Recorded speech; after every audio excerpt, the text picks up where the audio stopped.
Morning all, Nimby here. Today we're going to be tying a Montreal Streamer. Just going to get a few more things set up here. I'll be right with you guys.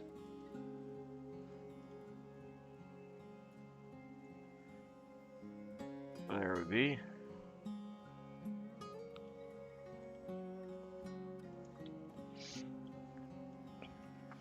Well, we're going to be starting off with apparently tying our thread back on our bobbin. But we're going to be using some 6/0. Come on, twist the right way. There we go. 6/0 black uni thread. Morning, Ewaz. How you doing, mate? Good to have you in.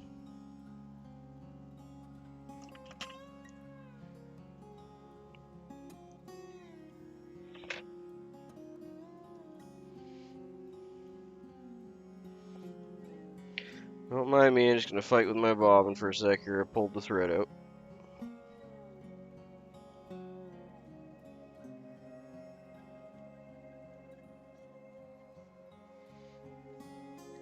Oh, I also forgot to turn on my filming lights. There we go, that's better. I can see my thread a little better too. In theory.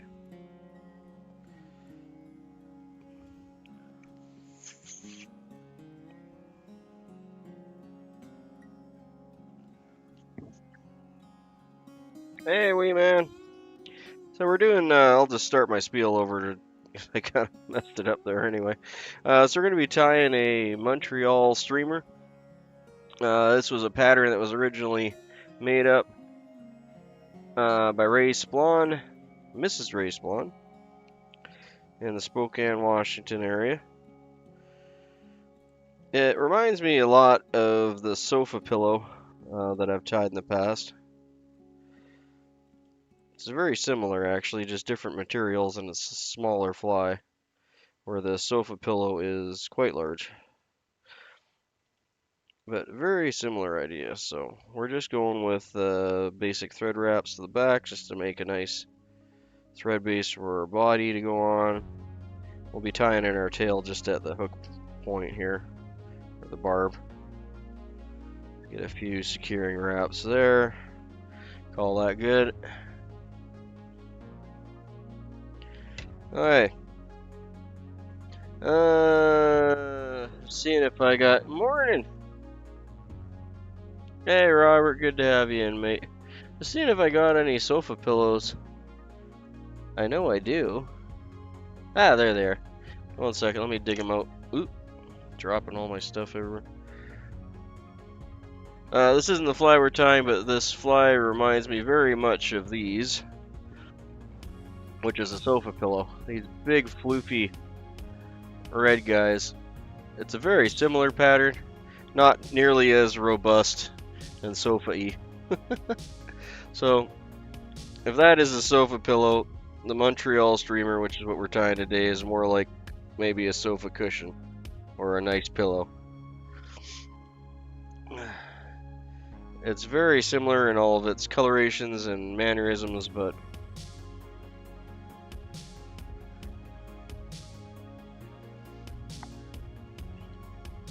I'm just gonna turn my audio down a hair here. There we go. Alright, sorry, I'm getting things together. There we go. Okay, so to start off with, we're gonna be doing a red tail. Good morning, Stream Elements. So we're gonna be using a couple different feathers for the tail here. Although the original pattern just calls for a scarlet hackle feather. I'm going to be doing some red cock in the rock hen, some red spay hackle, which this would be kind of the traditional for it. What it's traditionally calling for is this guy, but it's there you go. But it's just a little bit thin for tails, so I'm going to be using this and then adding some the hen hackle in to kind of thicken it up a bit. I like a much thicker tail. It's more just my material that's on the thin side, which is great for different stuff that I do. Like this is an excellent when you want to have the transparency to show through on say like a salmon streamer or what have you. They're more for that. This would be kind of the density that we would be looking for, but again, it's still a little thin, so I'm going to tie in just a little bit of that hen hackle first to start with. If all you got is some red spay hackle, you know, this will work just fine for you. Just use that. I'm being a little bit picky because I have the material here, and they're already half used up because we were using them on the last couple flies, so we're going to go with that.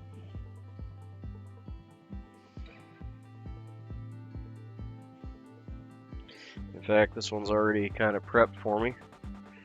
Almost like I'm planning stuff, eh? Look at that. Jeez, getting all professional and whatnot. Alright, so we're going to go with roughly about the gap height.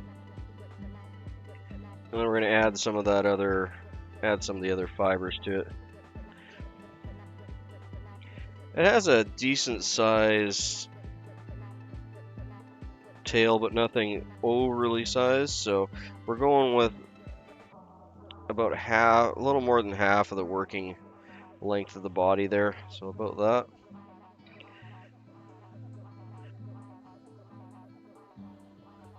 Hey, there you go. Almost dinner time. Hopefully your little dude's doing okay. Kind of rocking right into the new year here.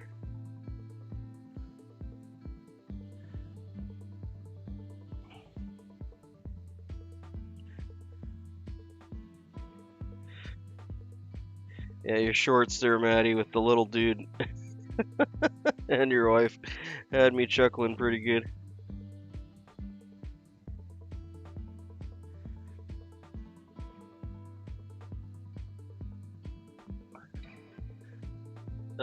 Yeah, we got a huge, we had a huge dump of snow, maybe, not quite 2 feet, foot and a half or something like that, just enough to be annoying and get in the way of everything.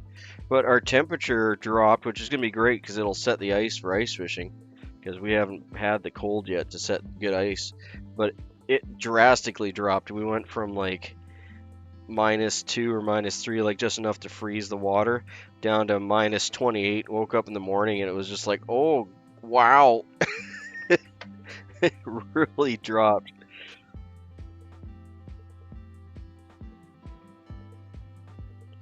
Yeah. So yeah, we went down to -28 and it got cold fast. My truck wouldn't start and like all the fun stuff that happens when it gets that cold, and we've been keeping mind to the pipes and everything because a lot of our neighbors' pipes have been frozen already. When it gets cold that quick and you're not kind of prepared for it, it doesn't take a lot. Yeah, we can get quite a bit colder than that. I'm hoping it doesn't happen this year, but it does. But we can easily get down to -40 something up here. But anything past -20 kind of sucks. Anything past -30 just hurts. Like it hurts your face and everything.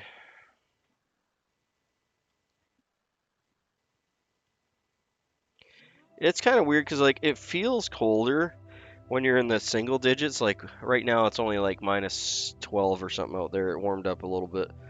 But when it's like -6 or 8, it feels colder because there's more moisture in the air. When it's -20 or 30, it's so cold. There's zero moisture. Like there's no moisture in the air. The only moist thing out and about at all is you. You know, you're the only liquid walking around. And the world is trying to turn that into a solid constantly, so it's like you're in a constant battle to stay warm. Why are you jumping on me like that? Don't do that. I want you nice and on top. Hey, sorry, just tying this in. Don't mind me blabbering as I go through the tying process here. Um, but yeah, like when you're at minus 20 to minus 30, it is much colder, but it feels colder when you're at like minus 6 to 8, just because the moisture in the air can transfer the heat from your body into the air a lot quicker. And like, yeah, not counting the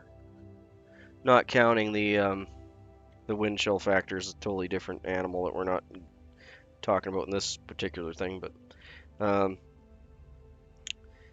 when you're at minus 6 to 8, you're actually at a higher chance of getting frostbite and freezing to death and stuff, because if you can actually still get wet in that temperature range, right? It's nearly impossible unless you like fall through ice or something at minus 20 or minus 40. But even then, the ice is generally so thick, like it can support a house literally. So you're not generally going to fall through. But there is no liquid water around at that temperature, so you can't get wet and you can't transfer the heat as well.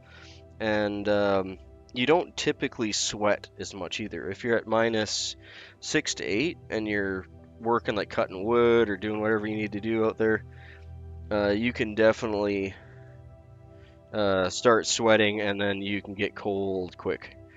But if it's minus 20 to 30, you typically don't, like, it's drawing so much heat from your body so quickly that you rarely will sweat and you'll feel warmer. It's kind of a weird thing. And this is all barring that you have, some halfway decent winter clothing on. Obviously, if you're out there in a t-shirt, yeah, it's gonna feel it's gonna feel really friggin' cold. Eh.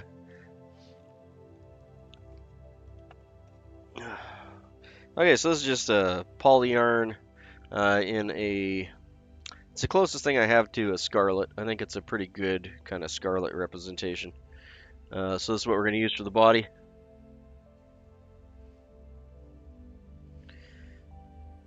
I'm kind of humming and hawing on whether I should separate. It's a 2-strand. Let's just pick at the end here and see if it's gonna separate nicely.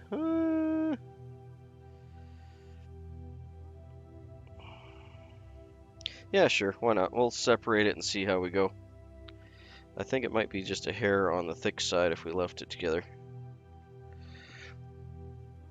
There we go, and we get 2 flies out of the deal. Hopefully I made that long enough with it being separated. I cut it a bit shorter, thinking it was thick, but... Well, we're gonna find out, eh? So I'm gonna tie that in all the way back here.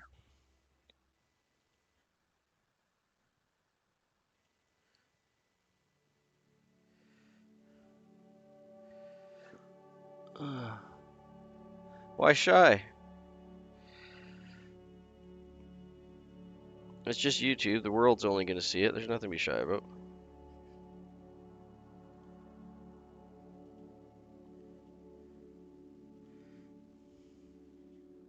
I'll keep my eye open so I can have a look for you, Robert.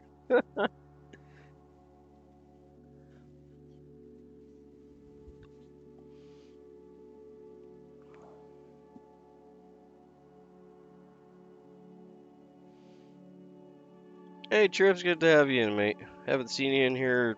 I think I've seen you in here once or twice before. It's been a bit, though. Yeah, that's very true. Cotton is like a death fabric in those temperatures.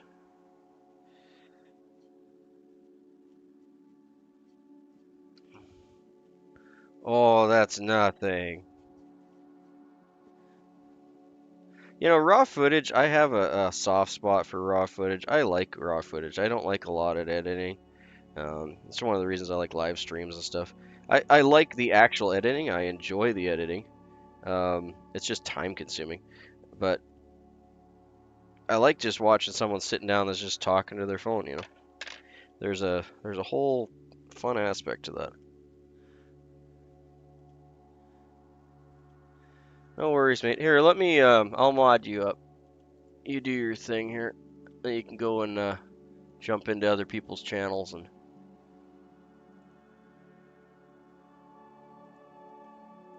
you know what you're doing, so there you go. Enjoy the little blue check. So I'm just going to wrap this on the body. If I was going to make a modification to this fly, which I'm not going to on this one, I'd probably throw a rib on this, like some gold gold mylar or something along here would be good. Actually, I'm just going to double wrap this one spot here, get rid of my tail lump. Just a bit and kind of even that out. Yeah, that's looking a little better. There we go. Probably won't see it anyway, but why not? So this is very similar to the sofa pillow. It's just using more brown burgundy colors than the sofa pillow's bright reds. And I think it was probably, it was tied around the same time, so I'm sure it's either going to be, hey, that works really well, let's modify it, or because they were both tied in the same area around Spokane, around the same time frame. So Ray may have seen that fly and went, hey, that's great, but I need something smaller and a little less bright red. There, stay. Okay, so simple scarlet red wool body, or poly yarn anyway.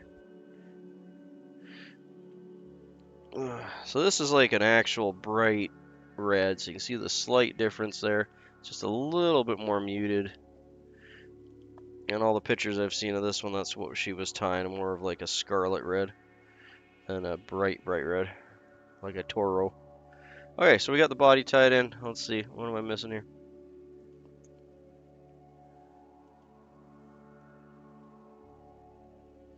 Okay, and luckily I actually have this, but it calls for a brown to a, how did she rate it out? A wine color, brown to wine color mallard flank. And I just happen to have these beautiful brown dyed mallard. It's almost like a root beer brown, but we're going to go with that for the wing. Now, if you don't have this, because I was actually looking for some substitutes, I forgot I had this color in mallard. So I was going to use some pheasant rump, which I think would work just fine. It's the right coloration and roughly the right size and shape and everything that you need for an overwing. And it's a very common overwing feather. So if you don't have any brown dyed mallard, which I was kind of surprised I did, just grab some pheasant rump. I don't have any to hand on my sheet here, but everyone knows what pheasant rump looks like. So just grab some pheasant rump, super universal feather, and have that in for your wing. Her wing goes like way back in the pictures I have, so we're gonna do that. I'm gonna tie it in. Actually, it's like a double wing on this one, just because I happen to have a left and a right feather. This one's got a really bad kind of damaged kink section here that I'm gonna have to take out, unfortunately. But ironically, just happen to have a right and left breast feather.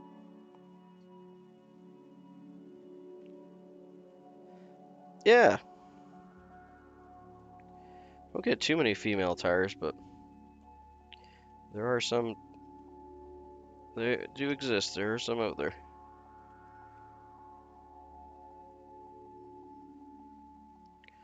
Hey, you can see this one's like really curled there. I might be able to use that on something else later, but I'm gonna just pop it off and I'll set it aside. Okay, so we're gonna take a section of this and we want it to be fairly thick, so I'm gonna go for about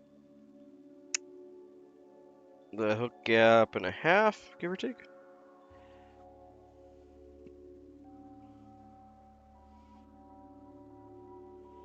Yeah, red's one of my favorite attractor colors. Like, if you're gonna add a hot spot on any fly, red's where I would go. Okay, so I'm just gonna, let's say, yeah, that's about 1.5. We'll go with that.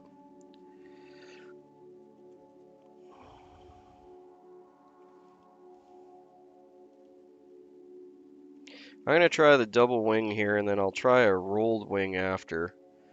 This original pattern does not call for a double wing. I think I'm going a little overboard here, but I happen to have two fairly nicely matched wings, so I'm going to take advantage of that luck and go this direction. I'm just going to be using my calipers here. I'm just doing this off on my desk for a second here just to get these lined up.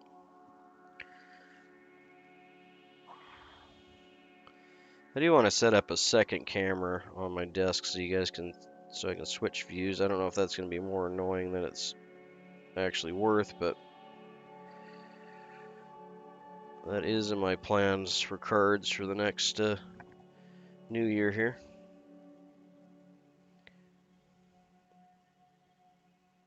Well, the other thing I want to do too is everyone gets those, you know, your cool little avatar dudes at the bottom there.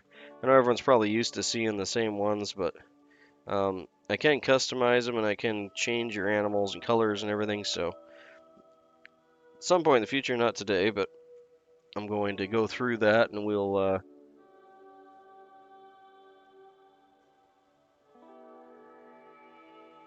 Yeah, there's quite a few, and Audrey Joy's another one.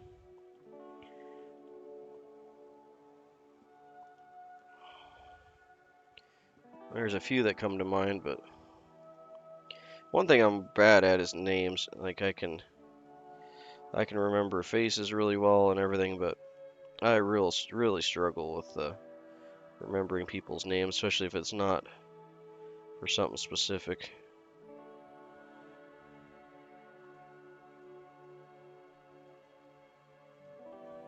Generally, why I keep notes about the fly histories around so I can reference them.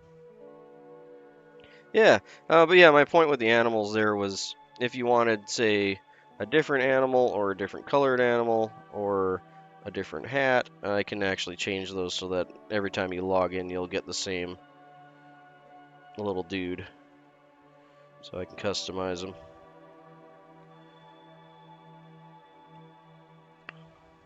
Okay, and on hers here, she has them bent down this way. So I can do this without dropping it. You could have it up if you wanted to. But hers, it shows it being rolled down. Which I can't remember if the sofa pillows... Well, the sofa pillows were squirrel anyway, so not really comparable. So we're going to go fairly long. Yeah, that seems to happen to a lot of people that are amazing artists, eh? It's always really sad because it's like you lose the 1 cent that you were using for your livelihood and your enjoyment. But that's just part of life. We get to draw the cards we draw, right? Hey, so I got a loose wrap on there. Hopefully I got it lined up okay. It feels like I do. We're just going to be tying that directly down.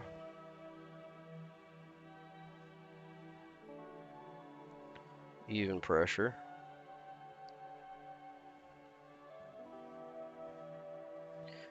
And then doing 3 wraps after heading back.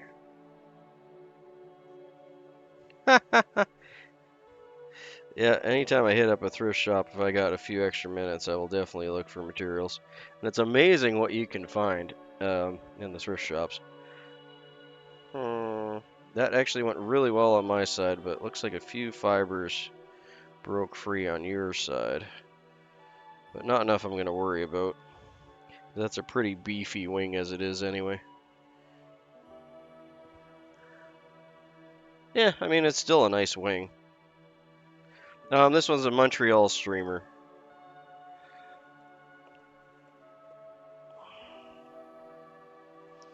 Okay, so we're gonna cut off the waist bit. I'm actually gonna throw.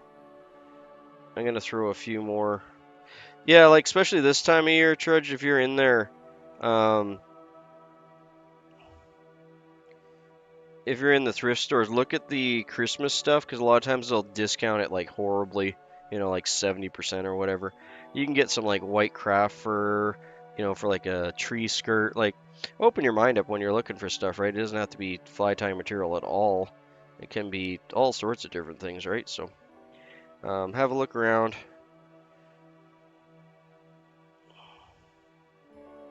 But yeah, she doesn't call for a doubled wing like this, but I think it looks really cool, so we're gonna go with that. I need to cut this off closer, but I only got like 3 wraps holding it in, so I want to be really gentle with it and not adjust it too much here. Oh yeah, and tinsel. Hands down. Actually, I found I've been... Let's see if I can get this out of here without dropping my pheasant tail everywhere. This stuff is awesome. It makes wonderful silver wrap tinsel. It's nice and flexible. It's strong. It's durable. Um, Super cheap. Obviously, it's like, what is this, like a buck something for like 2,000 strands. So you're not going to find it cheaper than that.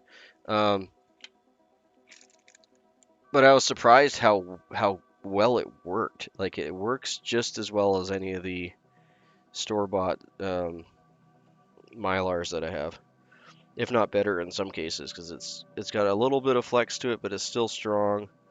It's nice and shiny. It doesn't oxidize.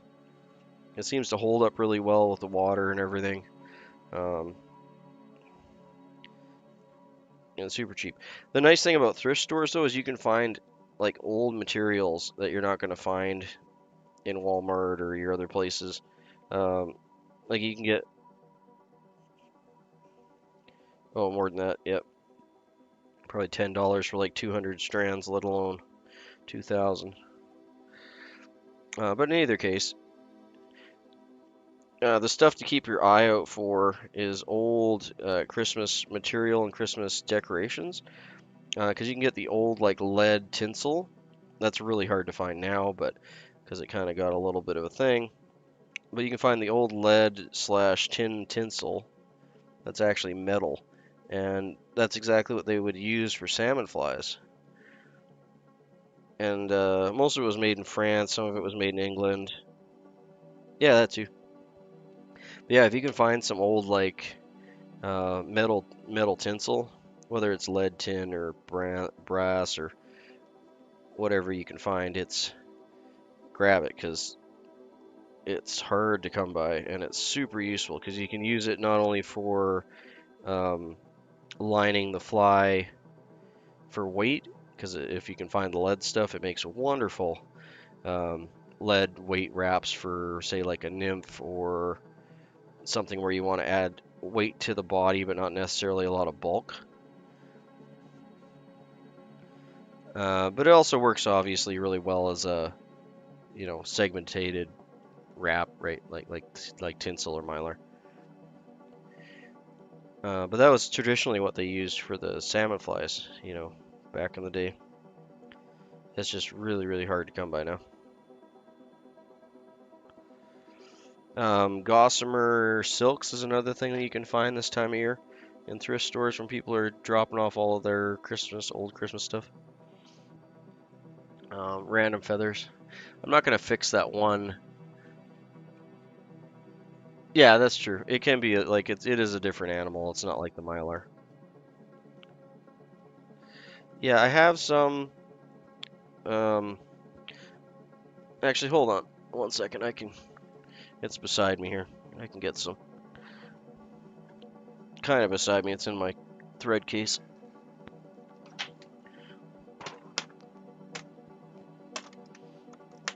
This is old vintage. Where are we here?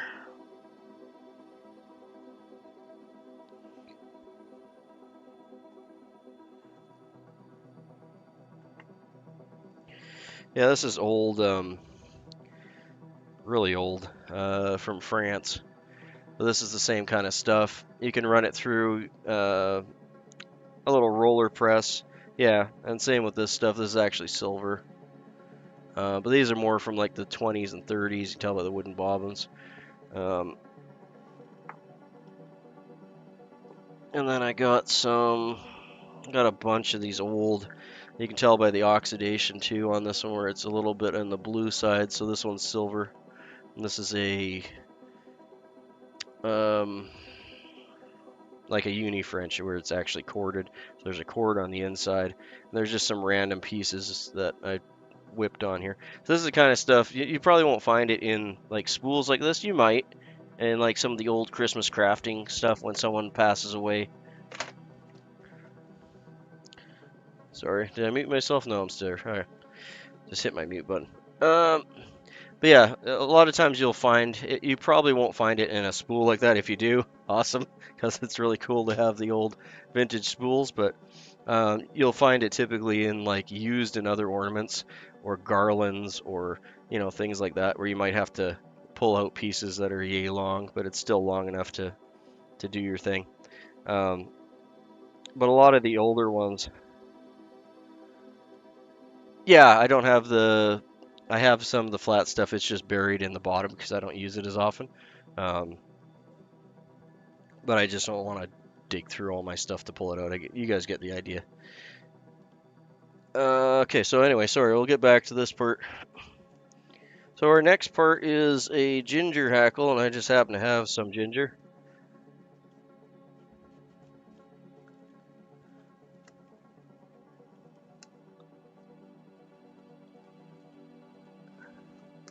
Yeah, CDC is, I don't know why, honestly, it is so expensive for what it is. It's just a feather off a duck, and yeah, it's off a specific spot, and it's got the oils off the back and all that stuff. And it is kind of a magical feather, just like peacock and all this thing, but every duck has them, so it's not like it's like some rare, um, it's not like coq de Leon or something where it's like a rare species or genetic bred or anything like that. And I really think a lot of the CDC prices are jacked up just because they can, to be honest.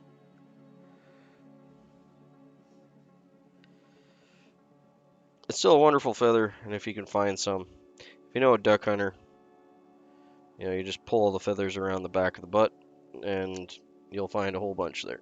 And you'll probably get, well, not a lifetime supply, but a really good supply just off one duck. If you're looking for that kind of thing cheaper too, one other option that you can do that a lot of people probably don't think about. That one actually looks pretty good. We don't need a whole lot here, so let's see which one of these probably looks the best. I like you. We'll go with you. You'll be our hackle for today. But one thing that a lot of people forget about is like it is just a duck, right? So one thing you can do if you want other duck feathers as well as the CDC is you can just literally order a whole duck skin.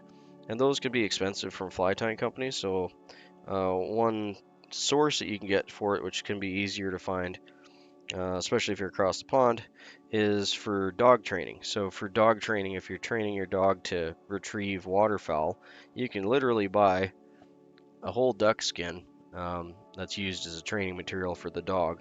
So they're generally not like in the best shape or anything because they're meant to be chewed up by the dog, but you're going to get thousands and thousands of feathers off that thing. And you can pick them up online for sometimes it's just two wings that are bound together, so if you want the wing material, that's a good place to go. But you can get them as a whole duck, and that'll have the CDC in the back part, right? And you'll have also all the breast feathers and everything. And what they'll do is they'll skin it, dry it, and then stuff it so it's kind of duck shaped, and then you can use that to throw and retrieve for your dog. And sometimes you can pick those up like a whole skin for like $25–30 American. Canadian, it's closer to 50–60, but still, you're getting, if you're buying a whole duck skin in a fly shop, you're probably looking at closer to like 80–90 or more, especially now. But yeah, if that's the kind of thing you're looking for CDC, you can probably get a good amount of CDC off one of those duck skins, I would think. Okay, so we're gonna go with,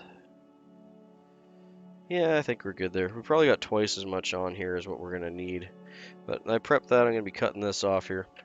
Sorry, I got kind of side tangents on the whole CDC duck thing. I just saw Maddie's comment punch in there and had to jump on that.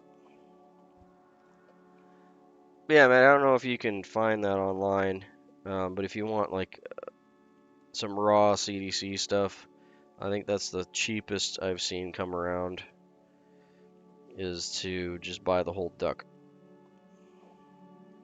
And it's going to be right on the back of the duck.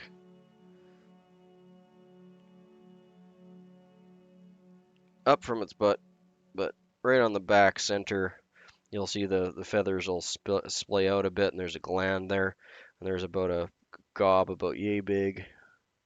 All the feathers around that gland is where all the CDC comes from. But yeah, I have no idea why it's priced so.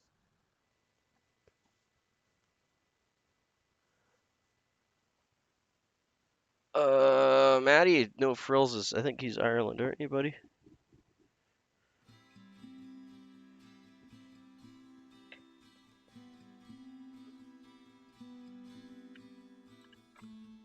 Yeah, exactly. If you have a mate that hunts, then that's the way to go. Because it's easy for them to pull out too. Like it's a little harder to ask someone, "Hey, I want this specific breast feather, or I want, wing or whatever," right? But when you're telling them like just rip all the feathers off the back of the duck, that's easy for someone to do. Just grab and just pull handfuls out, right? And then you can always sort through it after. But it's easy to get a hunter to harvest that for you because it's not hard instructions. Oh, I broke it. I always have that trouble with these hackle pliers. I pull too hard on them. Let me tie that back in 1 second.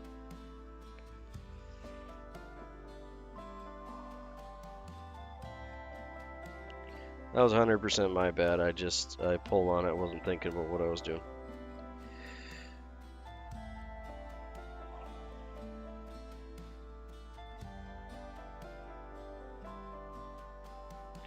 There we go. May as well get all those red wraps out of there too.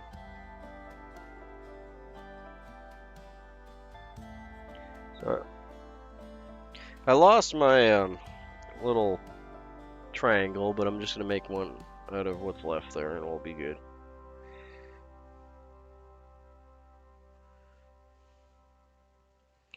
I guess these hens are a little bit on the fragile side.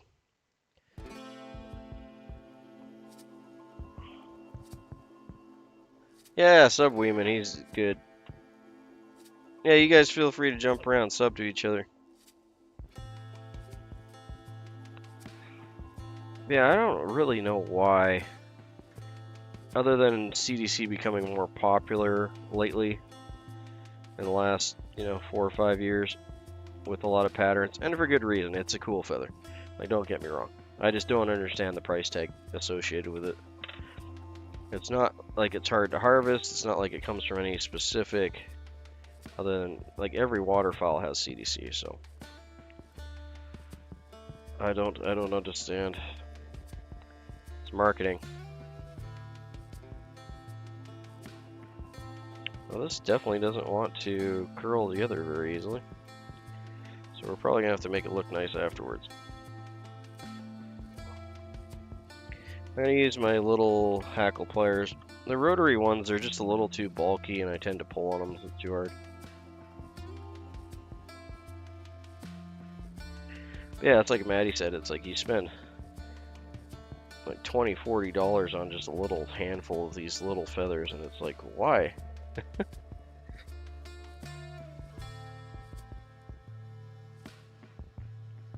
Yeah.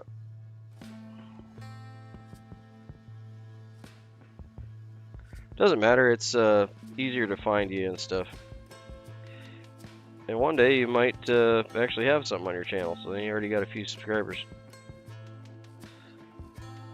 If you get to 50 subs, then you can do live streams and stuff if you ever wanted to. But it helps you get to that first starting point, right?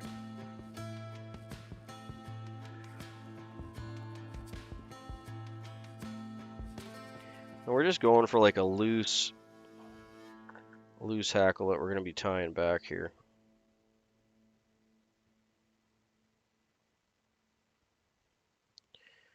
a wet fly style. Got one or two weird ones that are kind of popping all over on the place on me, but I'm okay with that. We'll make do. I was gonna go for a little bit sparser, but I kind of like how that hackle laid, so. Yeah, exactly, so. You can get your first 50, mate. Just throw out some shorts. Once I'm done getting this hackle thrown on there, I'll give you a sub here to help you out there.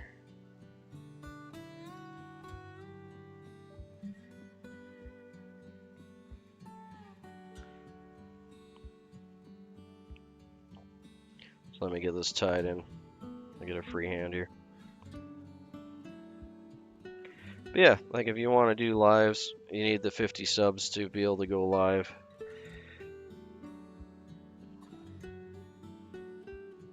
Yeah, there you go.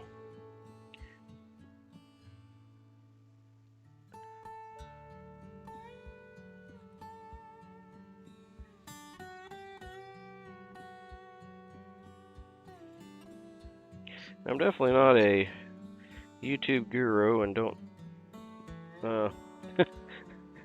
don't claim to be, but if you ever have any problems with live streaming or just YouTube in general, feel free to shoot me a question. If I can't help you, I'll find someone that can. But I've been doing this long enough that I kind of know the ropes anyway. That's a nice color though, hey? I like that ginger hackle. That looks sharp. I'm happy with that. Yeah, I'm just gonna make the head back here and just bury that in a little bit so we get a nice kind of cone-shaped head on this guy. Not gonna go too big though.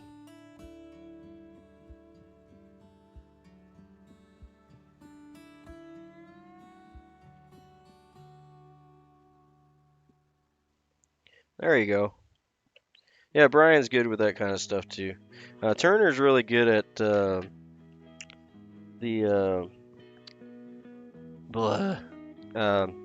you aren't sub to Turner, go sub Turner. Turner, crappy jig man.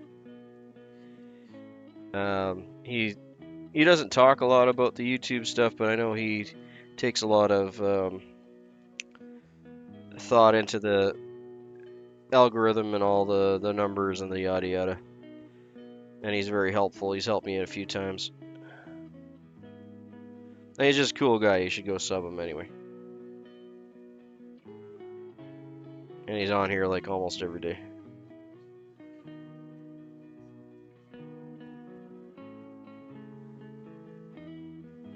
Yeah, I'm not doing too much for dry flies because it's winter, but I'm still gonna do it. Dry flies are my fail. Yeah, he's his own animal. Davey's an awesome dude. I've never seen him in on my channel, but I know he does lurk a lot and doesn't necessarily talk in stream, so I'm not sure if he's ever came in here or not. I would definitely like to say hi to him one day if I get the chance, though, because he's a cool dude. Just honest, down-to-earth, good guy. And super skilled.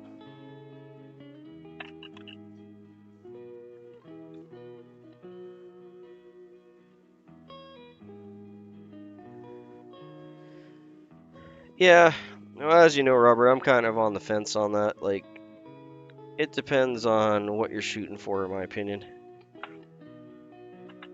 You can get by with cheap stuff. Obviously, the expensive stuff is better.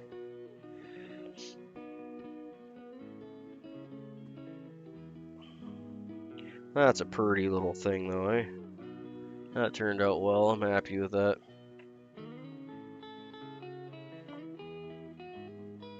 That's a Montreal Streamer. I'm just going to throw some head cement.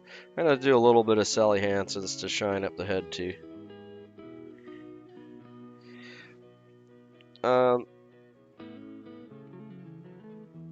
Yeah, I mean, it's one of those things where you know, you get what you pay for, right? So if you're using cheap stuff, you're gonna have to put up with the cheap stuff problems. But it doesn't mean that you can't do everything that you can do with the expensive tools, um, with the cheap tools.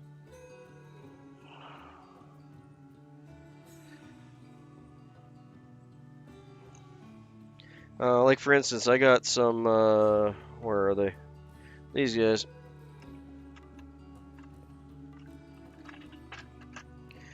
Like, cheapest kind of razor scissors you can get, really thin blades on them.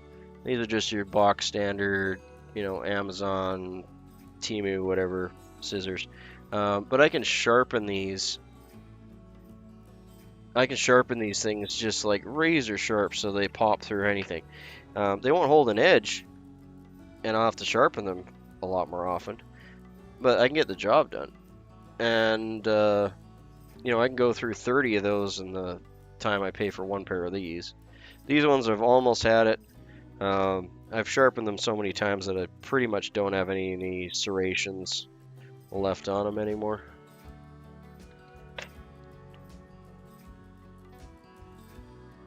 Yeah, like these ones here. This particular pair isn't the best, but like these Fiskars razor tips, they grind the tips down. Not sure if you can really see it on the camera, to a pretty decent point. But I mean, you can pick these things up for like 12 bucks.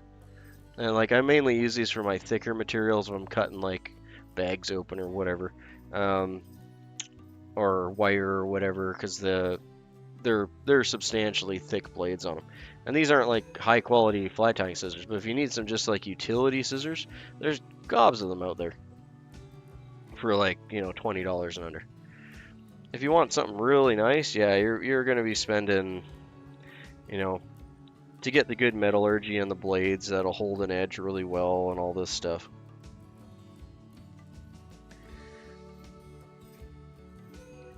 But like legitimately, there's nothing that you can't do with a 5-cent razor blade that you can do with an $80 pair of scissors. Like if you just get a regular Bic razor blade, pull it apart, that little blade in there that's sharp enough to pop anything that you got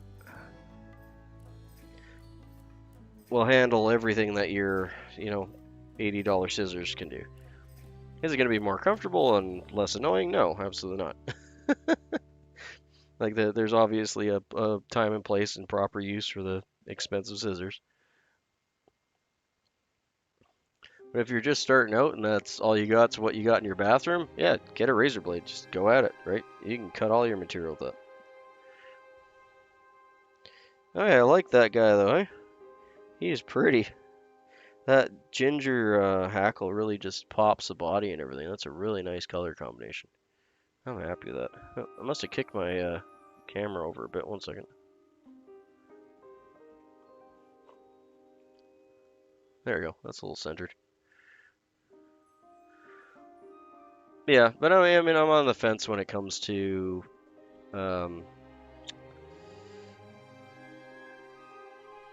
expensive tools. I like having good quality tools, don't get me wrong. But like for a new guy starting out, if you're having to drop $200-300 on tools just to start, it's like, you know, that's probably not the best in the world, right?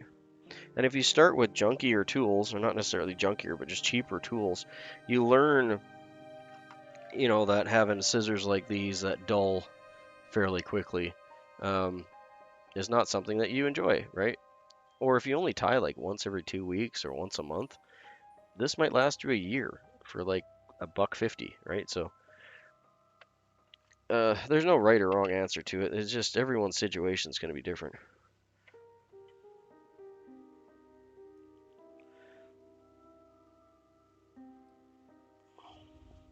All right, I got to do my rotation and spiel here.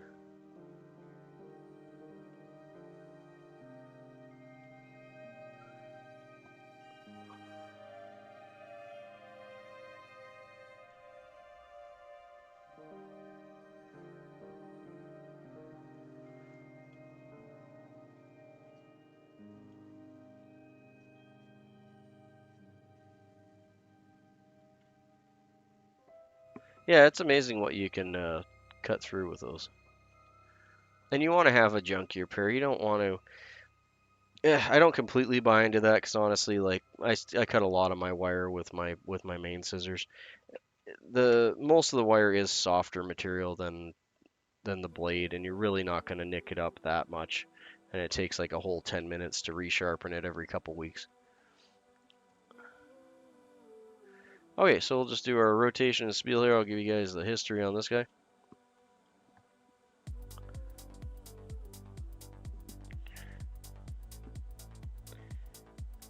That's a Montreal Streamer. It's tied on a size 6 Aberdeen hook.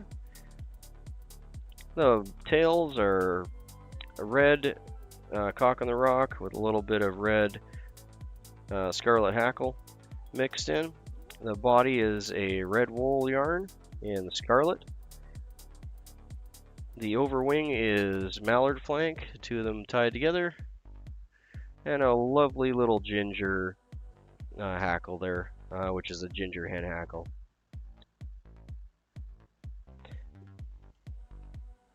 It reminds me a lot of the sofa pillow pattern, just in a much smaller, more condensed form. But a wonderful little streamer though. I'm actually kind of excited to try this guy out. I really like the color patterns on it. So again, that's a Montreal Streamer. Add a few of those to your box, eh?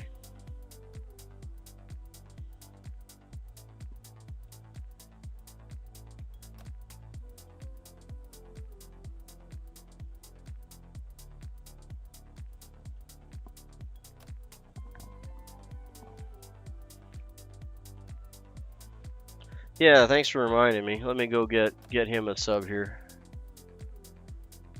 Let's see here.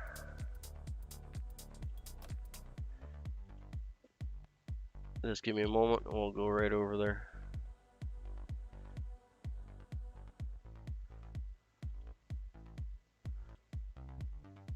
There you go, mate. I'm sub number 9.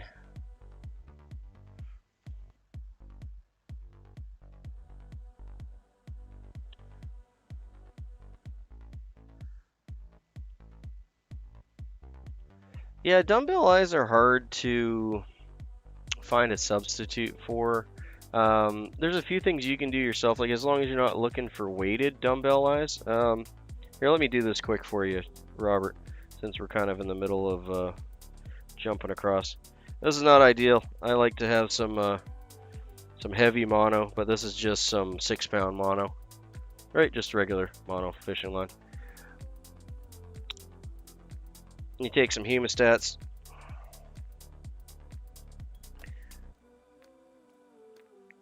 Grab it in there. I got just a little bit much on either side, but you want about an inch on either side. Again, it depends on the thickness of the mono that you're using. Excuse me. Hopefully you can see that on the camera. Yeah, it looks okay. So, let's see if I can do this without setting my fly on fire and still keep it in focus. What you want to do is have it in there. And you don't want to hit it with a flame, you just want to use the heat from the edge of the flame. Like that. I went a little too close there. Yeah, but you can get some, like, I use some salmon, like 80 pound or so test to get the bigger guys going. And like, that's not going to add any weight to your fly, but now you got dumbbell eyes. You can color those up with a Sharpie marker and tie those in.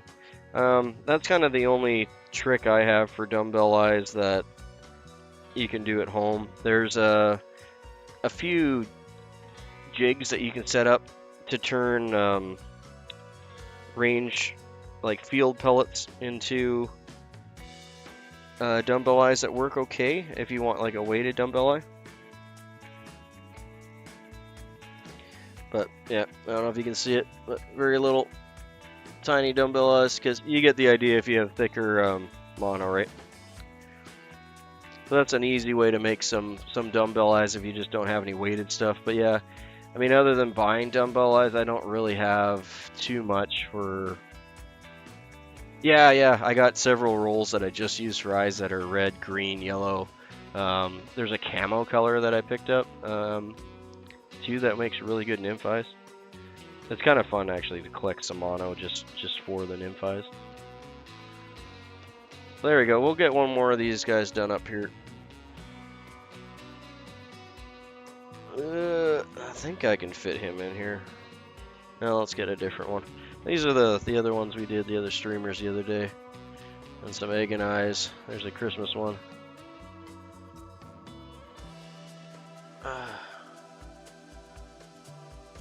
Well, that reminds me, if I see Robert pop in here, I need his mailing address and stuff so I can send him those Christmas flies. Was Robert and was it you, wee man? Were you the one that wanted those Christmas flies? There's two of you guys. I didn't get any emails with your guys' address, so if it was, feel free to shoot me an email. My email address is in the doobly-doo in the comment, in the info there. Just flytyingwithnimby@gmail.com.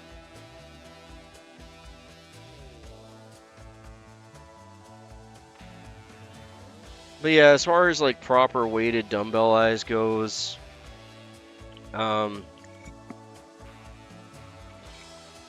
there's a few jigs you can make that I've seen online that you can make just out of wood, you know, and melt your own lead or tin into it.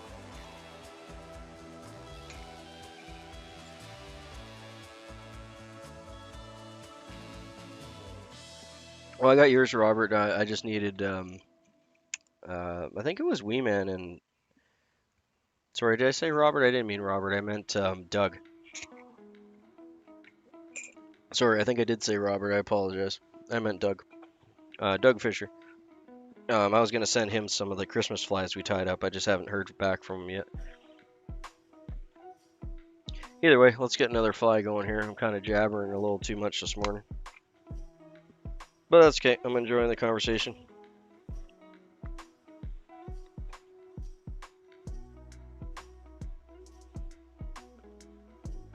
Yeah, there you go.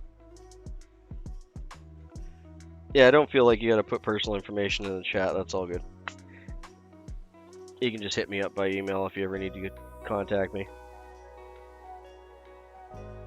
Yeah, I got your email for sure. And hopefully you'll get your fly box here pretty soon.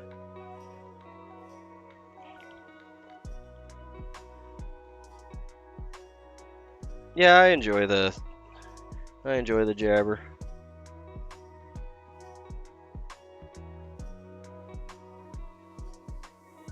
We'll get one more of these at least going here. It's a day off. It's really cold outside. I don't have a lot to be doing other than house cleaning and regular chore stuff. I'll have to get out there and get my I coop my chickens all up in the coop. I just put like a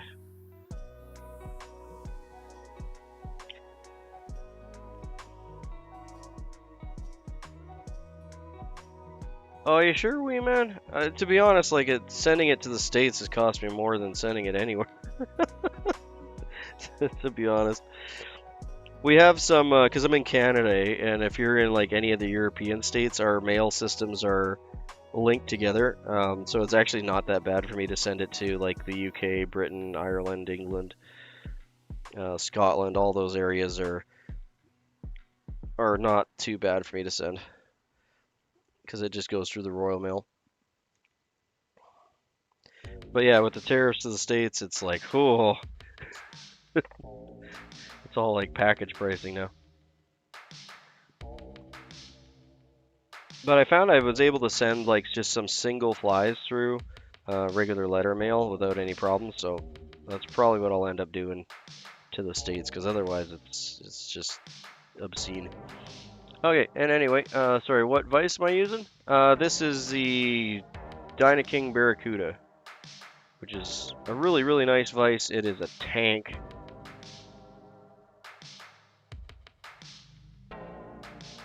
Yeah, the problem here, though, like being in Canada and that we have the shared border, and I'm not going to get into all the politics, but obviously the politics.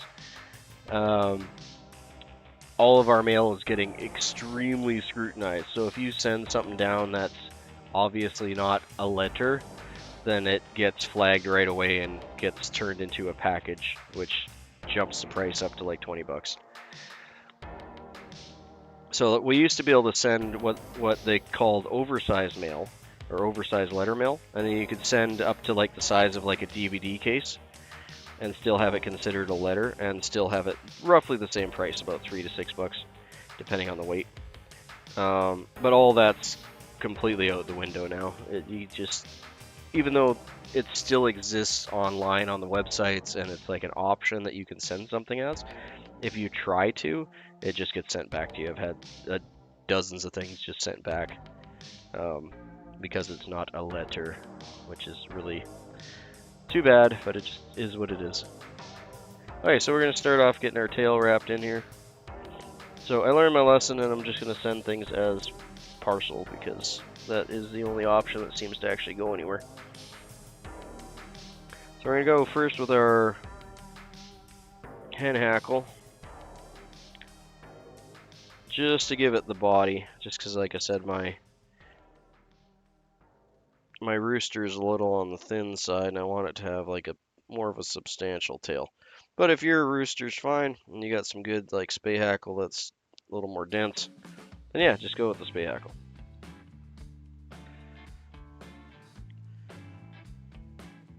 But yeah, wee man, hit me up with your address and my email, and I'll be more than happy to send you a couple. It'll take a while to get over there, but it's all good. Everything's frozen now anyway.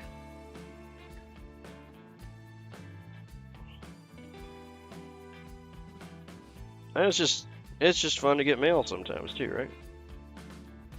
I enjoy getting mail.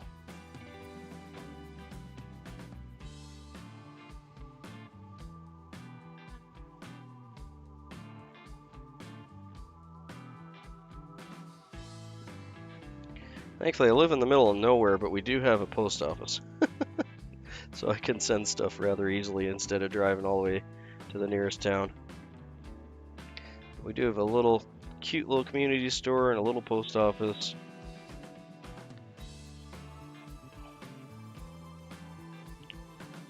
So mailing stuff is not a problem for me.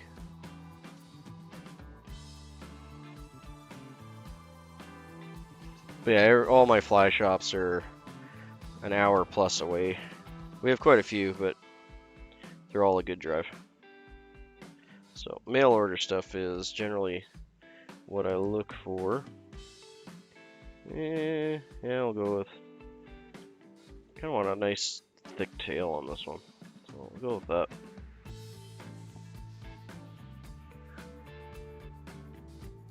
Oh yeah, it's a Dynaking Barracuda. It's a very, very robust vise. It's not really meant, although it can obviously tie everything I'm tying. But if you were going to buy this vise, I would suggest it for people that like to do saltwater or people that like to do jigs. It has a really cool, hopefully you can see the indentations there.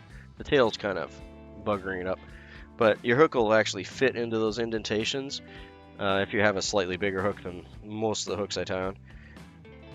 It'll fit into those indentations and just kind of lock right in there, and it works beautifully for larger hooks. And it'll tie smaller hooks, like all the way up from small hooks to big, and that's a nice thing about this vise, is that it can kind of do a bit of everything and do it well. But they do actually have a midge jaw set. Yeah, Renzetti's a lot better. Well, I don't know if it's better, but Renzetti is designed for, in my opinion, for the type of flies I'm tying a little more than the Dynaking is. The Dynaking, in my opinion, just being that I've tied on it for over a year now, I guess. Yeah, Regals are cool. I don't have a Regal. I had a Regal knockoff. That was actually a really good Regal knockoff. And it finally died and broke. Yeah, like the Renzetti Traveler or the Master, or any of those. That's another vise that you kind of buy it once in your lifetime and you're done, you know. It should last you pretty much a lifetime. You might have to replace the jaws every once in a while, but that's going to happen with any vise.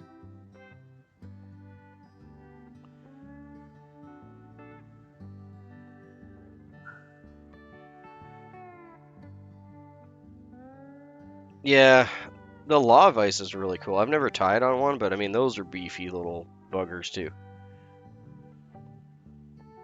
We're going to bring it all the way back here and we'll get some body material tied in. Same thing, we're just going to use that wherever it fell to, the extra strand of that. Here, I'll grab it for anyone that wasn't in here earlier.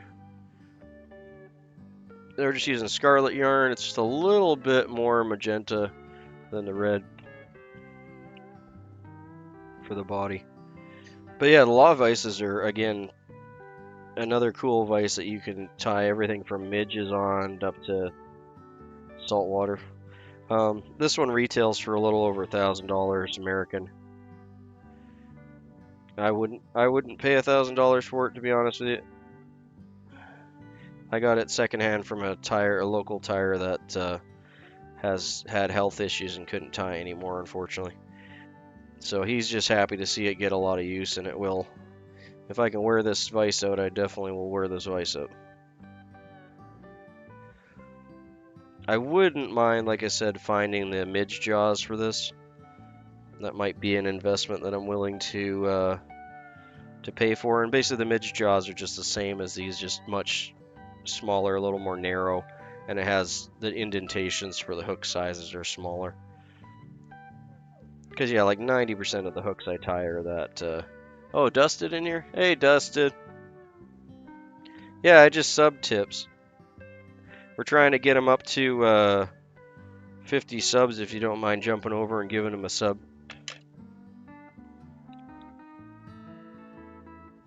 Hey, Shark! Congratulations on getting that wolf there, Devin.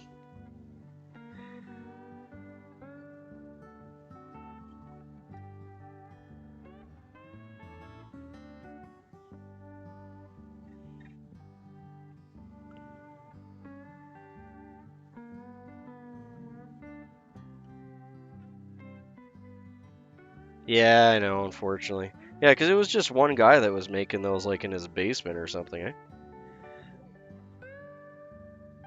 I can't recall his name. I should know it. But he was a... Yeah, it's the red tail some. It's a Montreal Streamer. It reminds me a lot of the sofa pillow pattern I was tying a few weeks ago. It's pretty much the same, just a lot...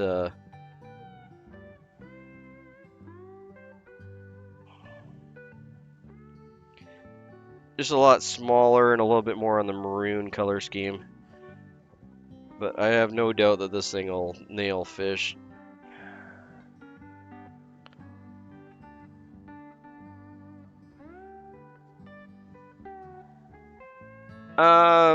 Is that where you tie them up with those little foam kind of anti-slide pads?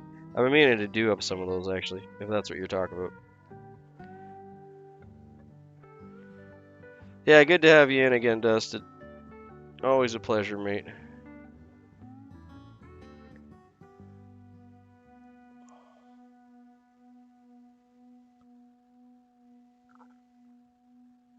The kids caught the wolf. Okay, I just seen your community post on it there with the pictures.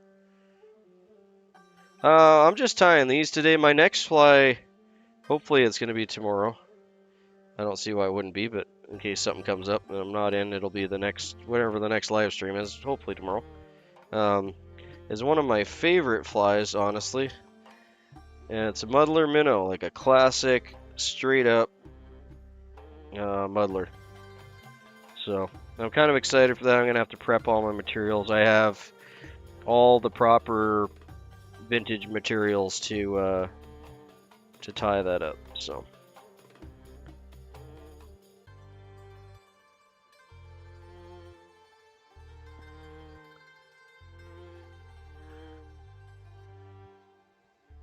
Okay. You might have asked what kind of trap you got it in? Was it one of those trying to remember the proper term for the square box ones, or was it like a leg trap?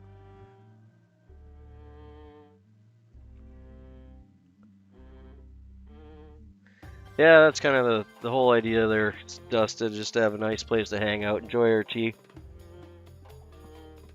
talk about our hobby or whatever else floats in the door.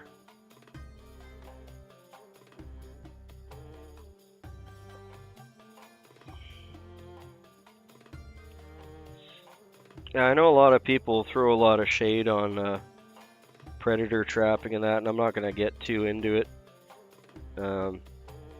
I don't have any problem with it. I think it's snare, okay. I think it's a really important thing for people to do to keep the predator population down. Obviously, being a big coyote fan, I am a big animal fan, and but I do realize that if the population isn't managed, it will overdo itself and cause all sorts of problems. So I think it's important for people like Devin to take, their harvest that they need to take, because it helps everything else. Like it is a really important aspect of everything.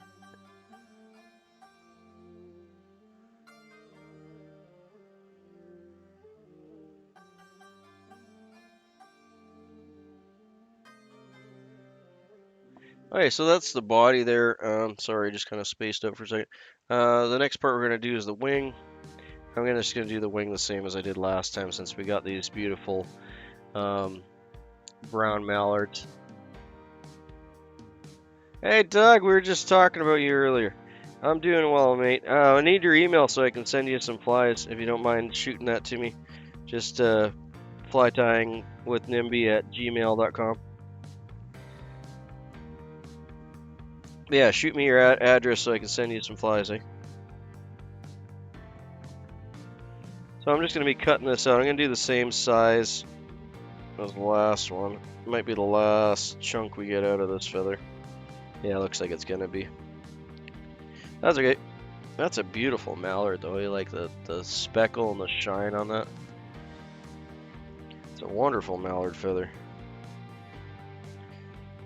I was actually kind of impressed with this bag. I haven't really been impressed with the standard. Yeah, no rush at all, mate. We're super cold out right now, so I'm not getting out to do any mailing for... It's supposed to warm up in a couple days here, so I'm kind of waiting for that. We're only at minus 15 right now, but it was minus 28 the other day, and it was like, oh, buddy, it was cold.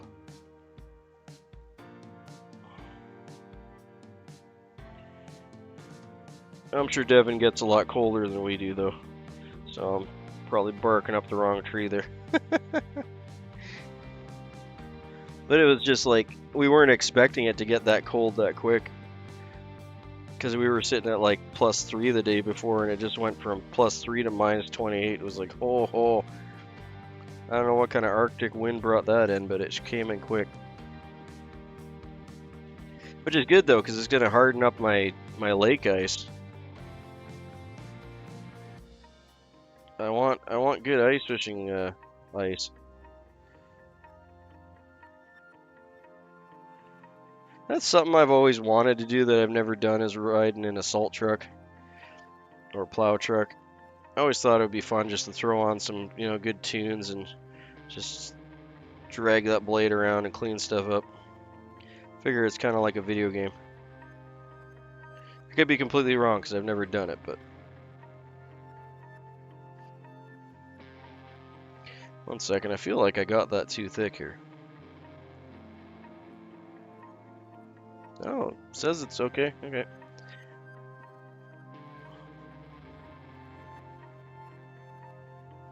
Yeah, I miss liquid water.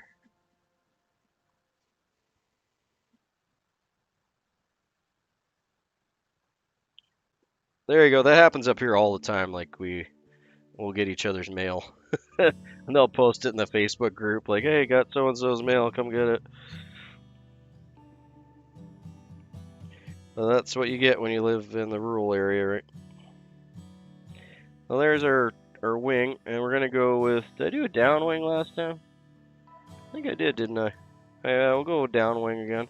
This one's gonna be a hair shorter than the last one, just because I'm coming to the end of the feather here.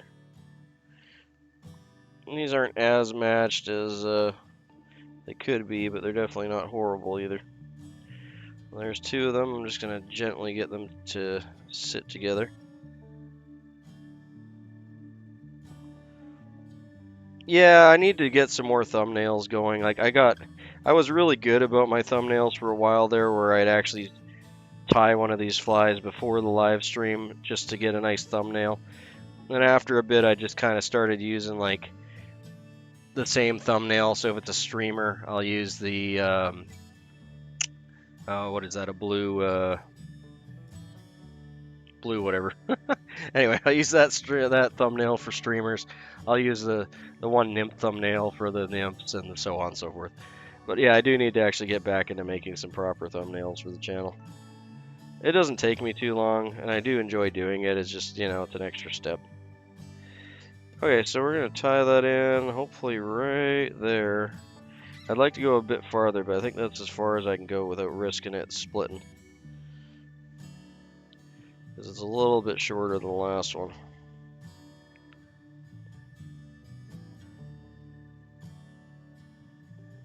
Alright, let's see if we can get you to sit on there as nice as the last one, because that last one actually turned out nice. Yeah, I'm not trying to clickbait anyone or anything like that, that's for sure. I do try to make it, well, all my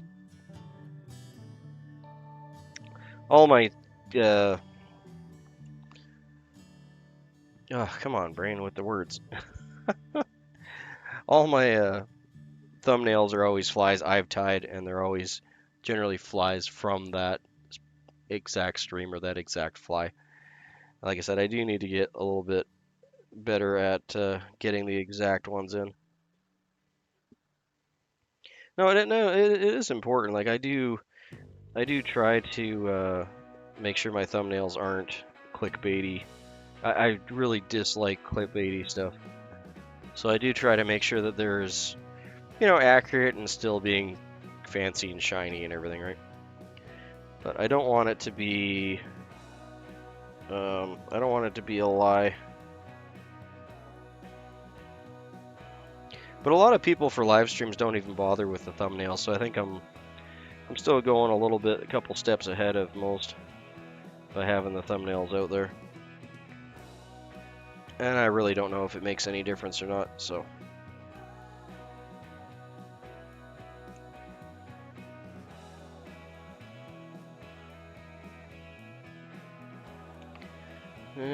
That's like a little puffy in there more than I want it to be. See if I can get that down a little bit more.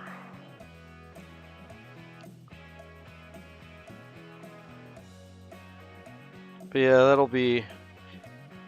I'm adding things on my list to try and improve the channel for the new year. And that'll be one of them, is getting some better... getting a little bit better, more consistent with the thumbnails. Yeah, I mean, I try to be as professional as I can with it, and still enjoy it and have fun, eh?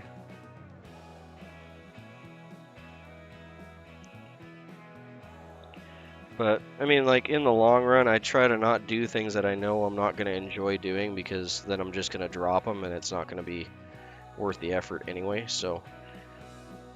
If I know it's going to be a pain in the butt, and it's just not something my heart's not into, I'm not going to do it. There's so many things I could do on this channel that would increase my subscribers or my watch time or yada yada yada yada. But my heart's just not in it. Yeah, I appreciate that. Yeah, I don't mind if people lurk at all. I thoroughly enjoy that, and I do my own share of lurking, that's for sure. Because a lot of times I'll watch everyone else's streams while I'm working or doing housework or what have you. That's a cool little guy. I got a little bit of a cup to the feather there. You can see it's not like perfectly on top, but She's pretty close. I feel like if I muck with it too much that I'm going to... It's not going to look as nice. It's got like just a little bit, like a millimeter of a cup to it. But no, overall that's a pretty good wing. I'm happy with that. I'm going to hit up that with a black Sharpie here though.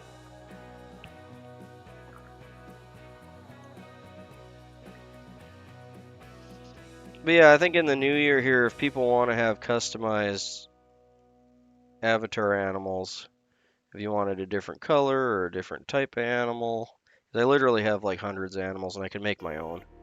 So if someone wants a specific animal that your hearts sit on, then I'm gonna start doing that for my regulars. Getting some specific animals in there. Of course, I'm gonna be the little coyote. Oh yeah, let's get that ginger hackle going here again. Let's see which one we're gonna do. You too big.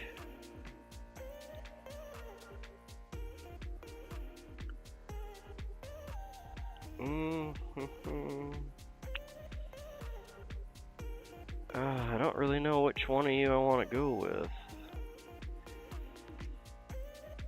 You might be... I don't know. I don't think you're going to be too long.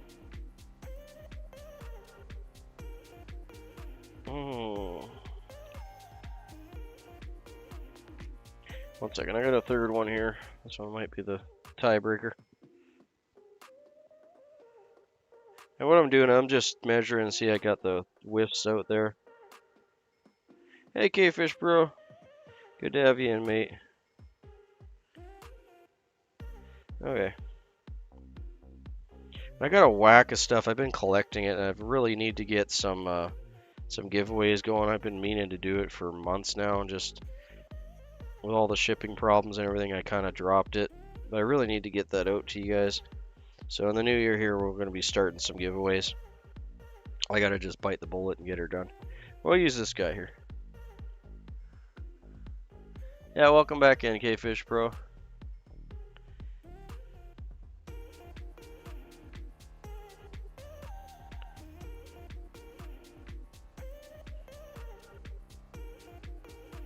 Okay, it's just going to make a little tip there. Pull her back. I'm just going to cut my tip off, make a little triangle. Just going to do that here by my waste basket. Boop. There we be. I remember this one being, or at least the last one we tied in was a little on the fragile side, so I'm going to be gentle with it. Oh, is Luca in? Luca, hey mate. I seen you last night. Good to have you in. It's been a bit. Hopefully you and your family had a good Christmas, man.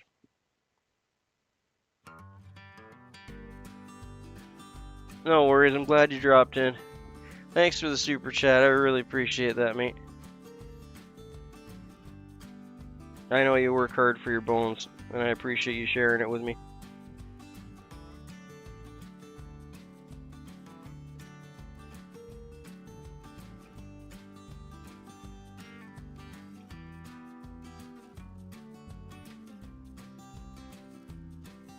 And we're just going to go with a little hackle player here. The big one I just seem to put too much tension on. Now that's 100% my fault, but just to be on the safe side here.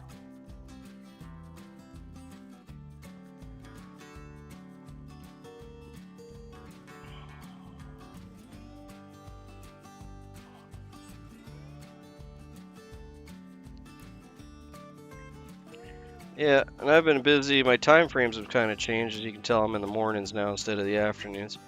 So I haven't been able to hang out with Turner and Ruben's crew and stuff as much as I would like to, but I still try to pop in there when I can.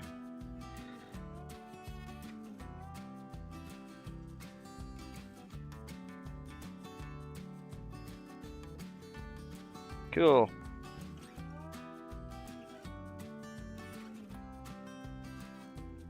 All good. Yeah, I multitask all the time too. There's nothing wrong with that.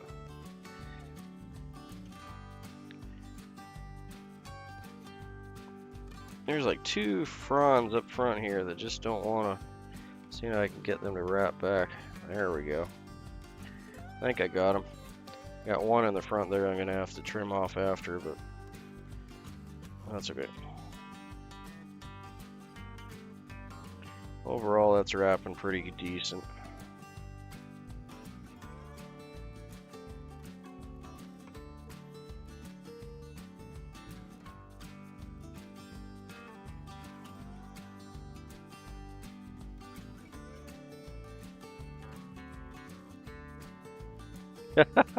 Yeah, that's right. Structure your medical leaves around my streams. That'd be awesome. I'd appreciate that.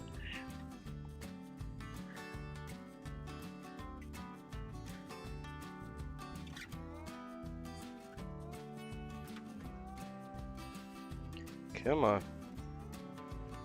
Try not to trap extra fibers here. I just got the one so far, and that's pretty good. I'm happy with that. I can get this tied in with 1 fiber out of the way. That's nothing.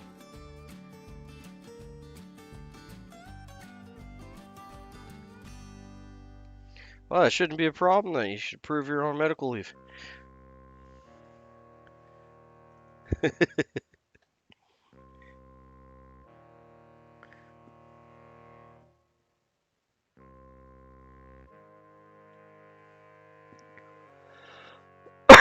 Excuse me. There you go. Yeah, you guys, are you still doing the farm stuff though? Thank you. Yeah, it's a Montreal Streamer is the name of it. It reminds me a lot of the sofa pillow we were tying like I don't know, a couple weeks back. It's very similar.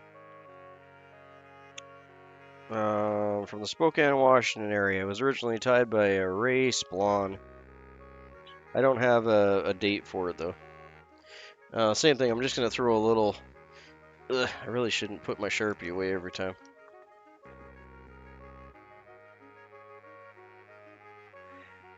Yeah, if I remember right, you and your brother were doing farm work, weren't you? Cows, right? Or just general farm stuff? That is a brown mallard. Beautiful little feather, to be honest. There's the piece that's left of it. So it's got a really nice speckle for it. 3 farms. Wow. Dude, 1 farm's enough. I just do the... Thanks for hanging out, Maddie. Always a pleasure to have you in, mate. Good day at work and be safe with the sander, eh? Okay, I'm just going to pin this back a hair here and then pin that back a little bit as we make our head up.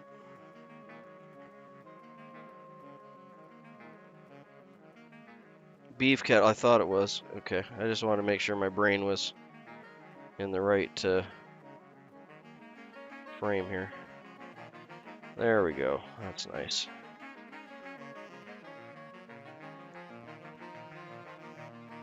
Oh, what a pretty little fly. Honestly, this turned out a lot better than I thought it would when I was looking at the material list this morning. I was kind of like, you know, that's kind of like your average streamer. Wasn't like exciting me a whole lot, but after I got 2 of them tied, I'm like, those are nice little bugs. I'm actually really enjoying that pattern.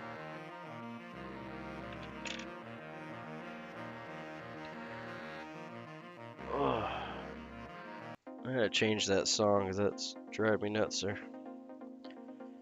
There we go, that's a little better. Yeah, just gonna do a couple whip finishes on this one.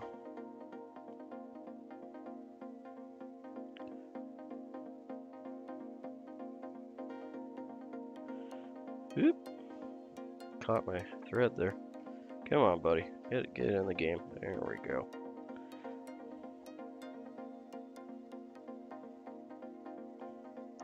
Ooh. Looks like I kind of caught the tip of the wing there. There, that's okay. That looks good. I like that. That's a cute little thing. I'm happy with that. I can't wait for some. I can't wait for some open water to try some of these patterns out on. Got a bunch of people out testing the ice today. I'm gonna wait a few more days probably. Yeah, I'll be honest. Like this is just a net craft ginger, but I mean most gingers are dyed anyway. You can tell this one's dyed because the skin's the same. But these are handy for like a lot of different fly patterns. And the ginger adds that really nice kind of golden pop that you want on a lot of patterns. That I enjoy it anyway. Come on, buddy. I had this wing all nice, and then I went and kind of buggered it up. I can't tell what side this was on. There we go.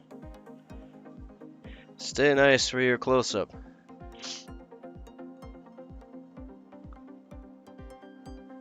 Thanks, mate.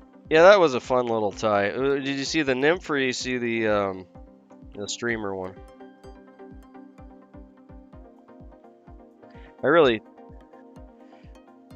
I was planning on doing like a whole like 12 days of Christmas, 12 Christmas flies kind of thing. But then I got that bad flu and it just took me right on my butt. So we ended up just kind of rolling back and just doing a handful of Christmas flies. But I still enjoyed myself. You know, it's that time of year. If you get sick, what are you going to do, right? I think I got a little bit in the eyeball there, so we're going to clean that out before I put the head cement on here.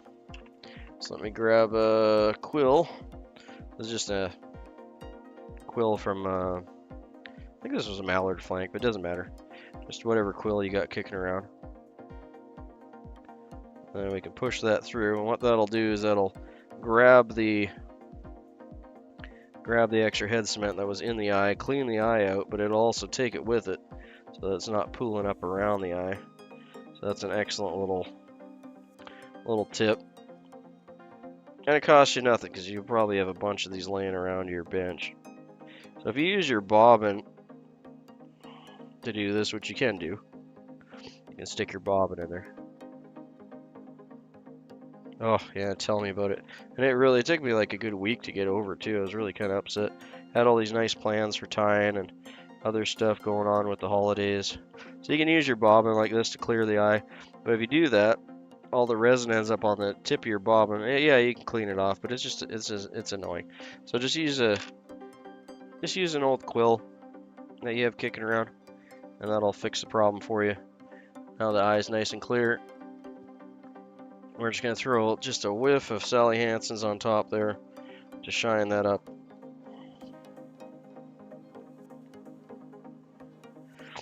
And if all you have is Sally Hansen's, that's perfectly fine too. I mean, that's all I used for a long time, probably 2 or 3 years when I first started tying. I just had a little bottle of nail polish. I don't even think it was Sally Hansen's. It was some no-name one that my mom gave me. I remember it had a gold top to it,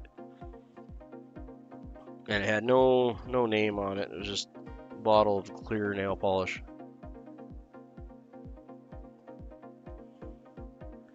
Alright, let's get you centered a little better.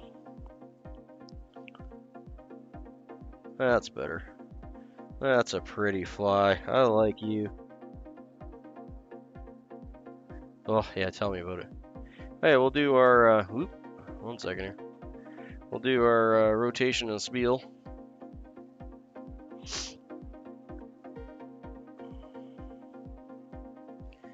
Okay, so that's a Montreal Streamer tied on a size 6 hook. It has a scarlet red tail from a Cock on the Rock rooster saddle.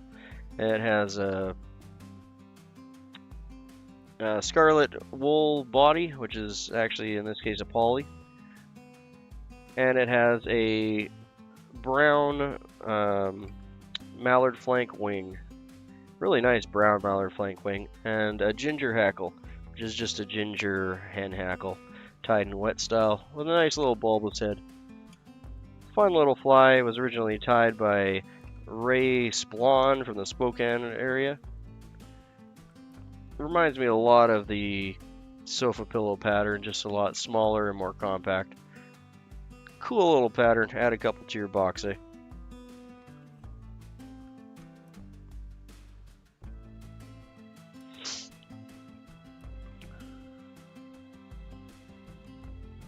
Thanks, K-Fish Pro. I appreciate that, man.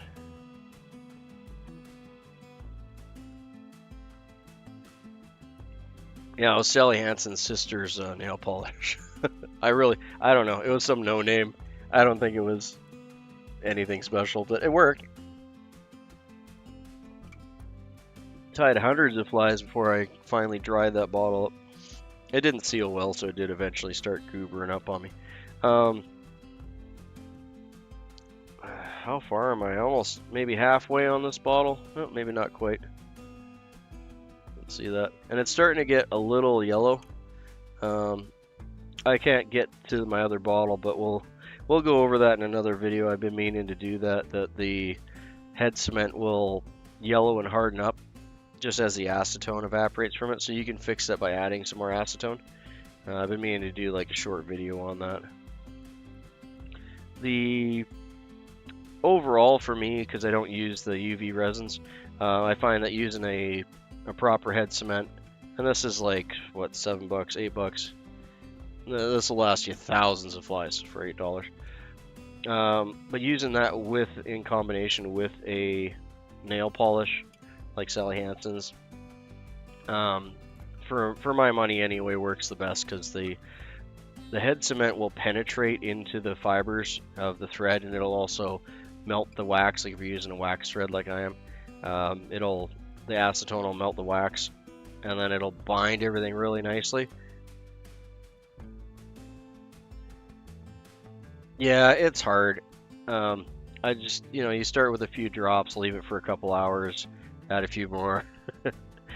It's easy to add like several teaspoons and being like, oh, that's like water now. It'll still work. It'll just have a lot less holding power. Well, that's a cute little bug. I like that. Like I said, I wasn't like super thrilled with the pattern when I first looked at it. I was like, okay. I can tie that. That looks okay. But like seeing it in the vise with all the different colored feathers and everything on it, it's really growing on me. I really actually quite like that. And like I said, if you don't have the brown mallard, which I actually didn't think I had when I started, and you don't need to have a matching left and right like this, you could easily just do a rolled wing on it. I was going to do a rolled wing. I might even still do that if we're going to do another one here. Because I still have the left and right side of this. But if you don't have this, just I did for a while, but I always had trouble with, like you're talking about the plastic bottles with the long, like hollow pin tube. No worries, Robert. Thanks for dropping in. I appreciate that. Thanks, man. Have a good day at work if you're at work.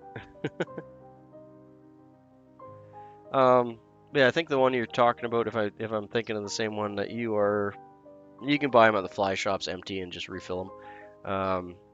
But they're the plastic bottle with the metal syringe tip on them. And I didn't mind those, like they worked okay, but I always had problems with them. Like no matter what I did, I couldn't get the tip to seal on them, and the tube would dry up on me, and I'd have to pick at it and try and clean it out, and it was more of a pain than it was convenient. When it did work, it worked great, but once they start getting kind of bunged up, it was kind of a pain in the butt, The only method I've run into, which I think is I'm the only person I've seen do this, not that I'm genius at it or anything, but it works well for me. Is all I do is I have it's just a sewing pin, and you can see oh, okay, well, that might actually work better, because I just couldn't get the lids to seal on the other ones that you get in the fly store, and I've tried couple different brands, and they all kind of had the same issue. So anyway, I just take a pin, cram it into the top of the lid there. You can see it's just poked in, this end here that I bent, and I just bend it on purpose so I can get around the fly hook a little better. Okay, that makes sense, because yeah, you don't need when you buy acetone in a bottle, you get like, 500 to 900 mils, and it's like almost a liter. Anyway, so you can see here I just bent the pin over, and that's the head of the pin where you put the thread through. So it's got the little hole in it, and that acts as like it would a well in a ink quill pen, and that holds the ink for you. In this case, this is holding the glue for you. So you can have one drop on the side, and if you touch it to the side of the jar, now you have half a drop. And there's a full drop in there in the thing. So as you're adding this to the head of the fly, it'll pull a little bit more out, and it never gums up. Like you can see, the edge of my bottle lid here is nice and clean.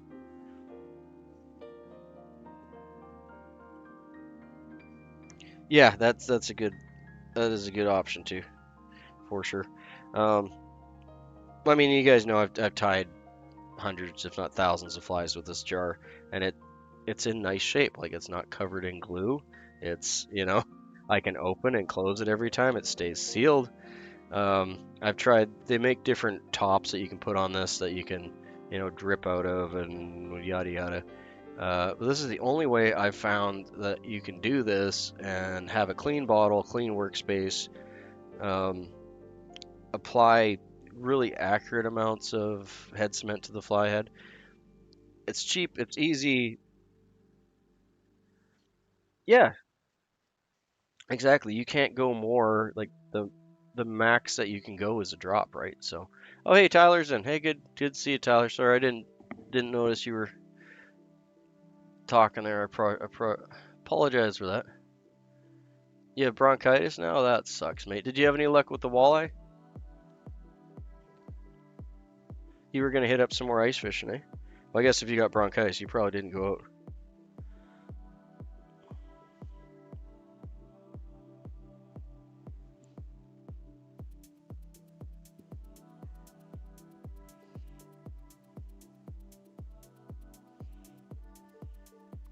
Let's do up another one here. I'm gonna do another rolled wing for this one.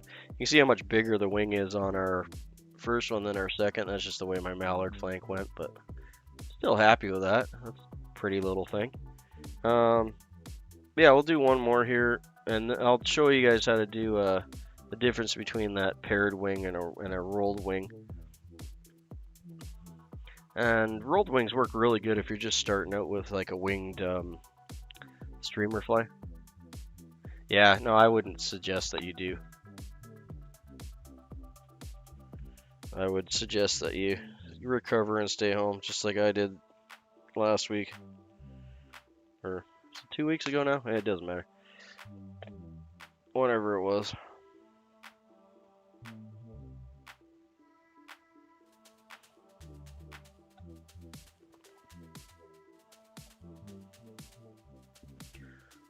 Now we got our hook and our vise. We're going to start off with some 6/0 uni. Most time if I'm doing streamers, it's going to be 6/0. There's only a handful of streamers where I'd go down to an 8. If I'm some salmon streamers I'll do, just to keep the thread.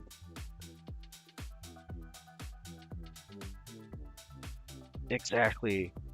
Drives me nuts. Because you can't get the stupid lid off. Here's another tip since we got Tyler in. We were talking about thread control and all that. One thing you can do, Tyler, to help you out with your first wraps, just to speed things up for you. Take your tag end like this and keep it at about a 45-degree angle. And as you're wrapping, you want to still try and get your thread wraps, in the right spot and keep the tension. But having this taunt and at a 45-degree angle, as you're wrapping, if you miss your thread a bit, it's going to hit this like a slide and slide down into the right spot each time. Like that. Okay, hope that makes sense for you. You see, if I bring this and I purposely miss and then pull down, see how it pops over? Hopefully the camera can pick that up. Yeah, sometimes it's easier to start with bigger hooks than smaller. Smaller hooks definitely require a little bit more finesse, you know. But yeah, if you're just starting and you're having trouble with your thread body for your base, that's an excellent tip, is just to hold that up. Yeah, and that's a big thing. If you got eyesight problems, tie on whatever works for you. And then you can always, like, if you just want to practice, just cut it off with a razor blade after. Start over, do it again. If you're short on hooks, there's nothing wrong with it.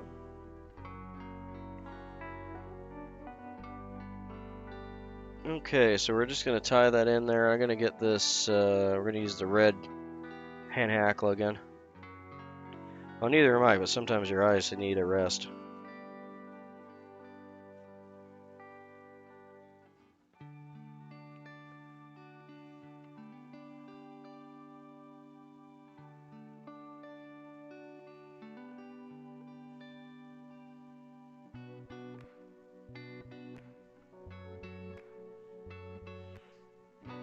Yeah, I don't think there's too many people that use the whole pinhead thing. I didn't get it from anyone. I just came up with the idea when I was needed to make it work, and it, you know, been doing it ever since.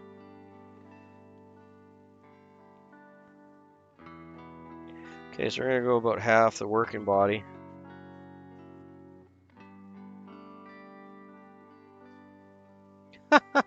Yeah, your dental health is important.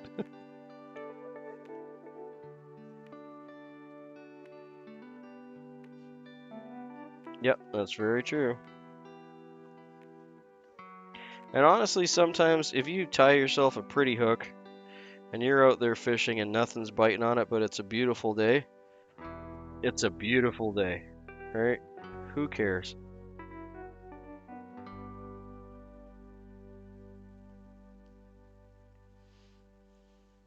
If you're enjoying yourself, it doesn't matter if you got a hook on the end of your line or a fish on the end of your line.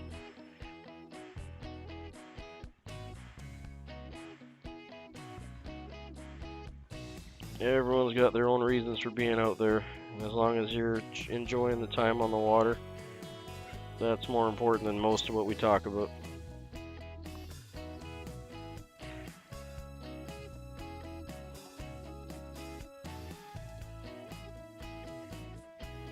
They're getting a little more of that kind of iridescent red in this one now. I like that. So the hen hackle was really just to give it a little more bulk.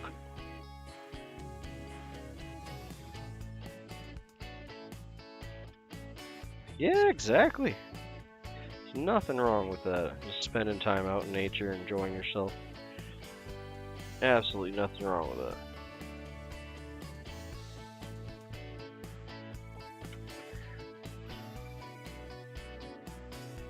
Yeah, you got her, Dusted. I'll like, especially stream fishing. Like, I got such a soft spot for small stream fishing, because that's what I did with my grandpa. We'd spend all day just walking up and down the creeks and finding little pools and getting little fish.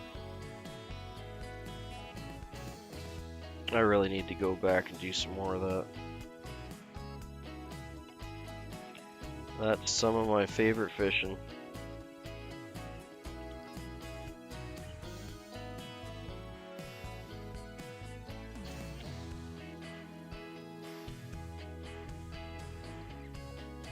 Yeah, some people do that. I don't. Not that there's anything wrong with that or any reason why I don't. I just don't draw flies. I'm fairly artistic and I love drawing, but it's just never been my jam.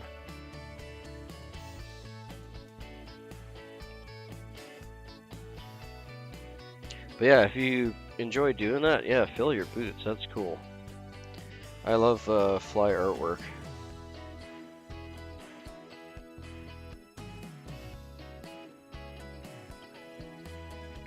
But having my notebook in my brain generally works better for me. Everyone's got their own thing.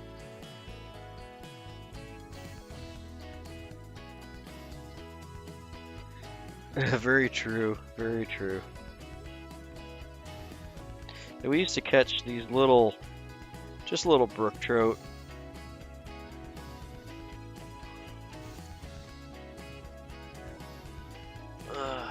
1 second here. I'm just gonna change this. There we go. We used to catch these little brook trout, and like you need 5 or 6 of them just to make a meal, kind of thing. Like they were little guys, you know, like 6 inches, 8 inches, kind of thing. And they spend their whole life cycle, you know, in that size range because they're stuck in these little creeks. And even though you needed like a gob of them to make a lunch out of, it was thoroughly enjoyable to fry those up on the side of the creek. A little bit of butter, a little salt and pepper.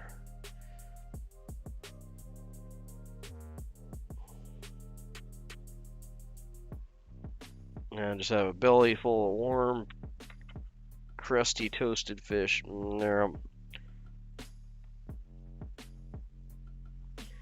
And their skin like would, because they're smaller, their skin would like crisp up. Super nice.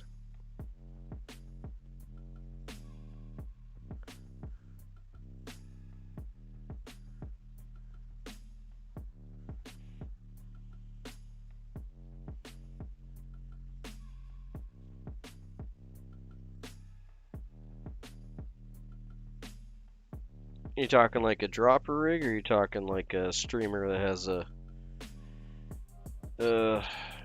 Dusty could probably help me out with the terminology. What's that called where you have the second hook out the back?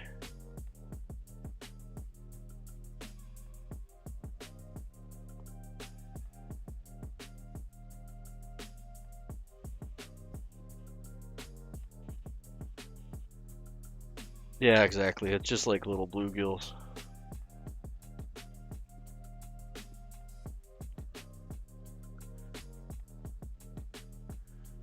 Yeah, that's too bad. I'm lucky because we got so much trout. I'm spoiled.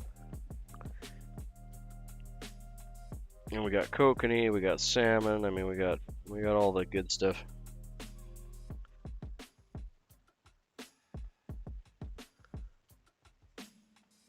Stinger hook, thank you, Ewaz. Yeah, Ewaz got it. I used to tie lots of those, but like in the 90s, they made them illegal here. So I still do tie them occasionally just for, you know, kicks and giggles and the fact that I used to love tying them. But then they went to single hooks and then single barbless hooks, and yeah, you really can't fish with them here anymore.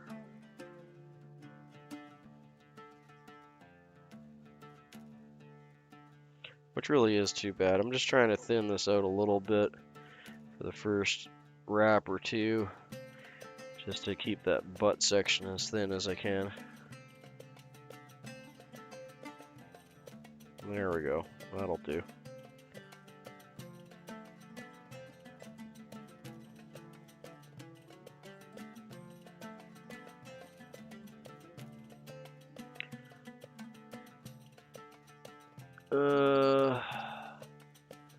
EP fly, that rings a bell in my head, but I can't recall it.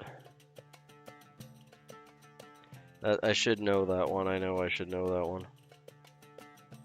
That's a more modern fly. Alright, trying to thicken this up a hair right here. I'm gonna have to back that up.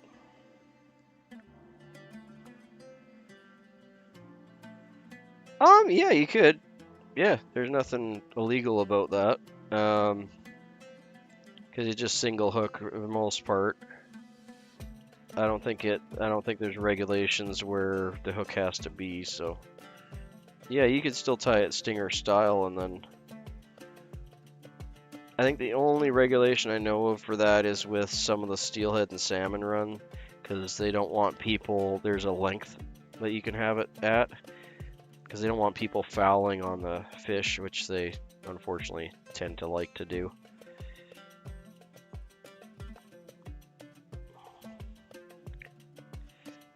It's not that it's hard to catch the salmon up here, in that they can literally just walk out and pick them up. Like, it's not if you just wanted to get salmon. There's a couple of videos I have of shorts of me at the salmon run filming the... Oh, right. EP, that's, oh, come on, the word. Why can't I come up with it? EP, that's the, why can't I think of what that word means? It's like you can use a macrame cord and brush it out. You can use, yeah, but what's the EP stands for? EP fibers is the thing. But what is the EP for again? It's not polymer, it's not... Well, it's bugging me because I know I should know that. Yeah. Like game changers are made that way too, basically. Where you can brush out the fibers and tie them in. Luca does a lot of that kind of stuff. What is it? I just can't recall what the EP stands for now. And I should know that. I really should know that. Okay, let's move on. Yeah, you can brush out yarn, you can brush out all sorts of stuff. Especially talking about like stuff to find in the thrift store for Christmas this time of year. That would be great. Okay, so we're gonna make a rolled wing, so it's a little different than the other wings we're working with. Thank you. Yeah.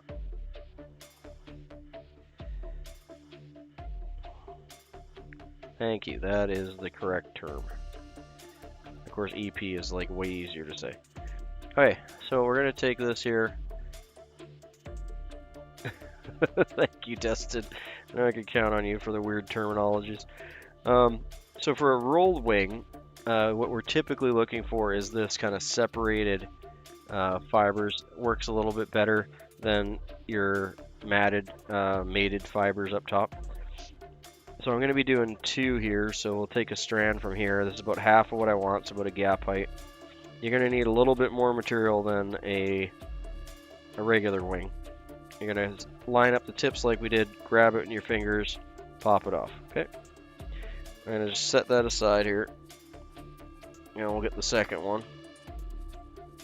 You can do this all in one go. You could do it just from one feather. I'm just trying to keep these feathers even-ish.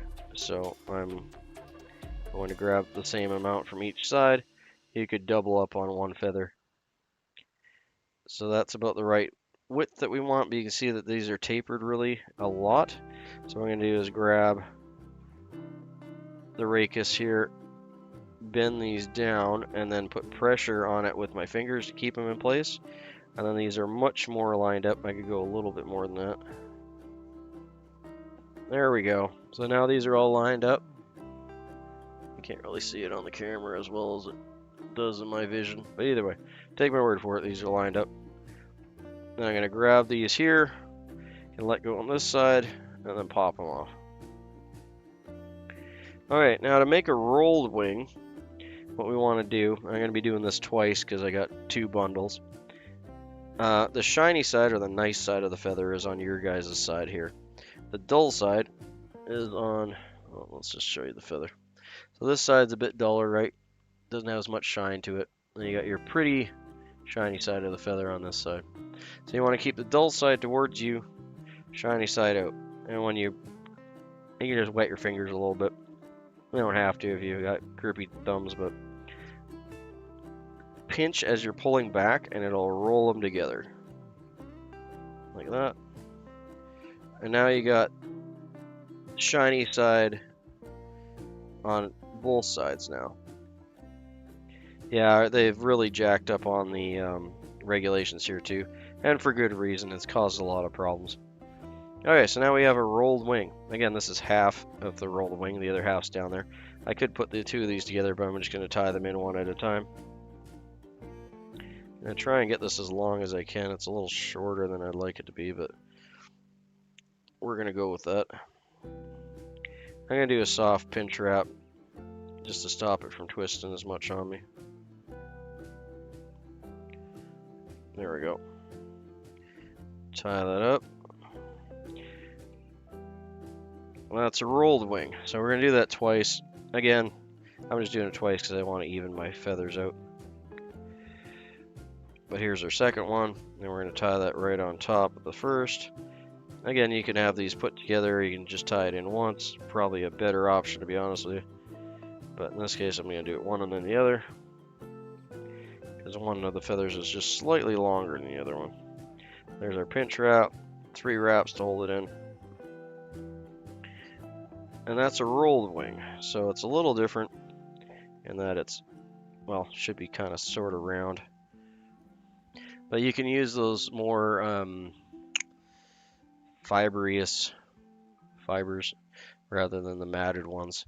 So if it's at the end of your feather, like you'll get this a lot on pheasant rump feathers where they're not connected.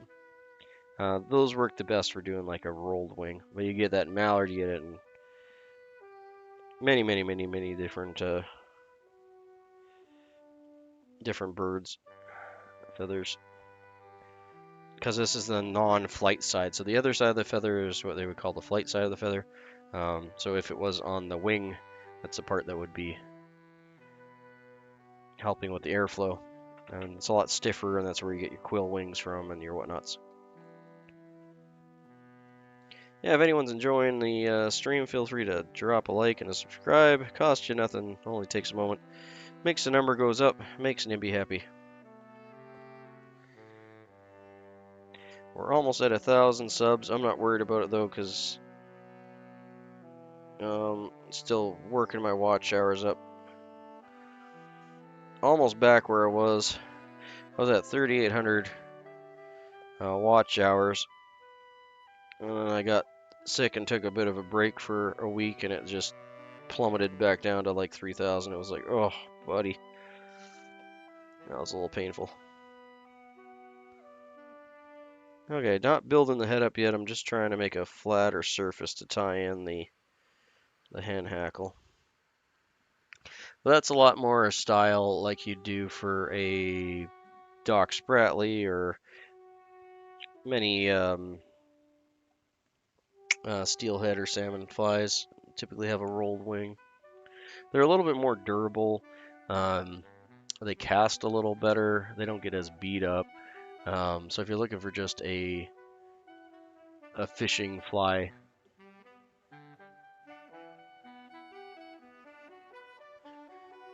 oh no worries, Dustin. Good to have you in. Speaking of which, I'm gonna finish my tee off.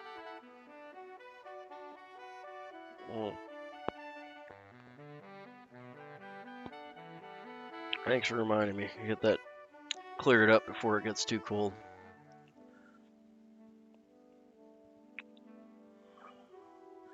Don't mind me here, just checking the stream.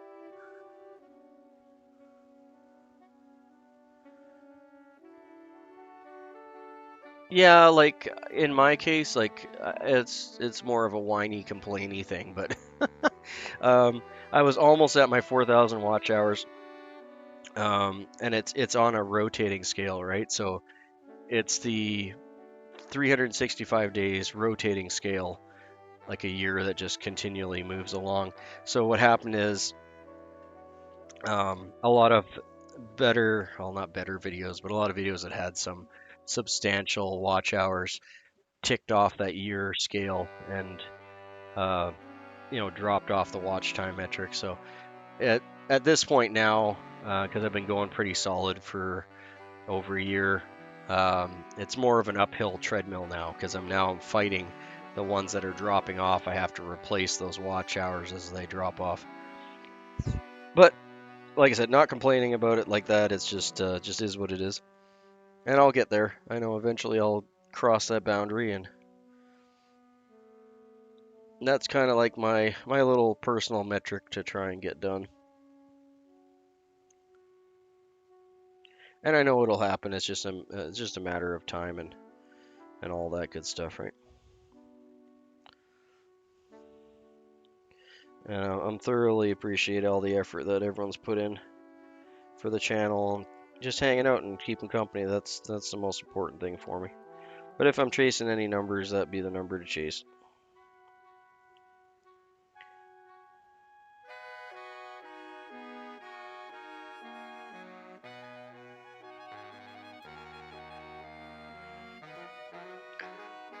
So there we go, got that one set up.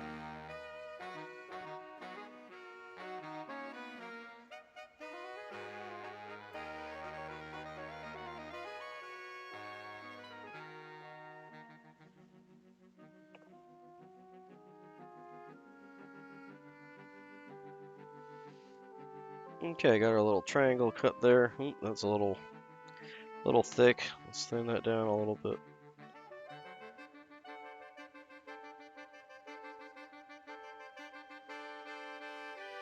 That's better. We'll tie that in here.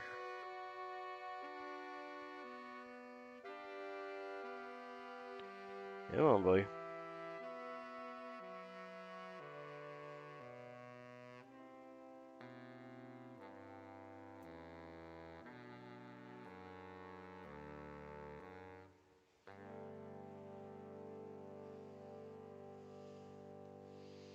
Okay, we'll throw a 1/2 hitch in just to hold it.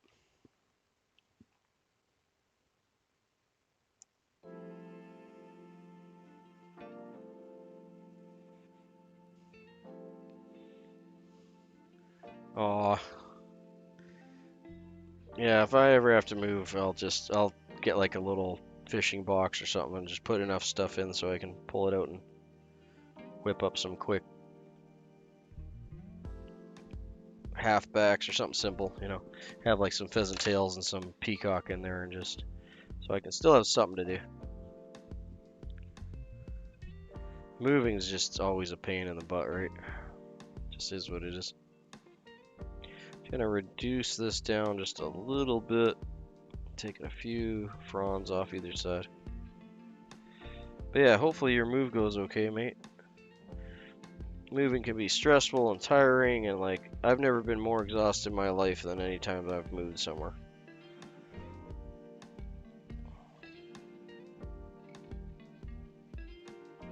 I always seem to like burn the candle at both ends for like everything I'm doing during moving. Staying up too late, waking up too early.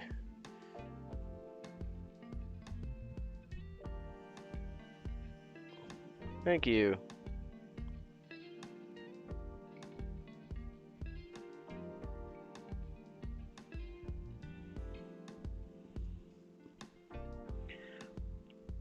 Such a cute little, I really like this ginger hackle.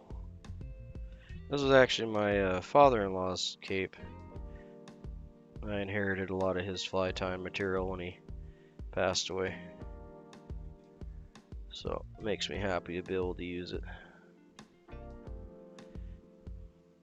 And I think he'd be proud of it too.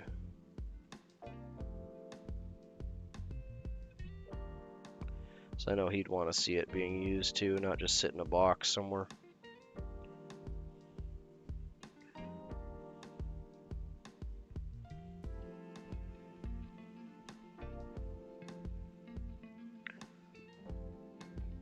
At least that's what I think.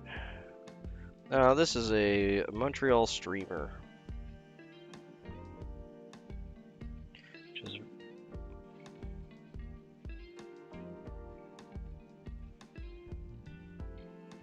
ha!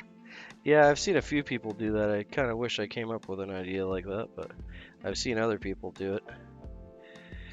I used to bring a mobile, what I consider a mobile tying kit with me, stream fishing all the time.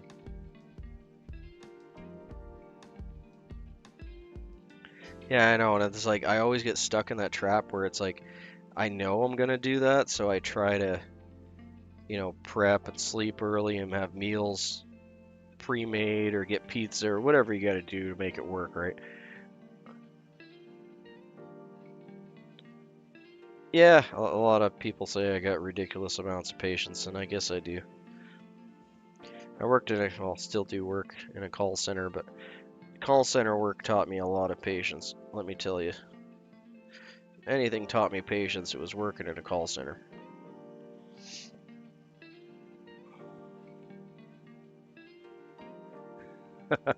That's fine though, you bugger it up, you just start over, or fix your mistake, or fish the ugly fly, one or the other.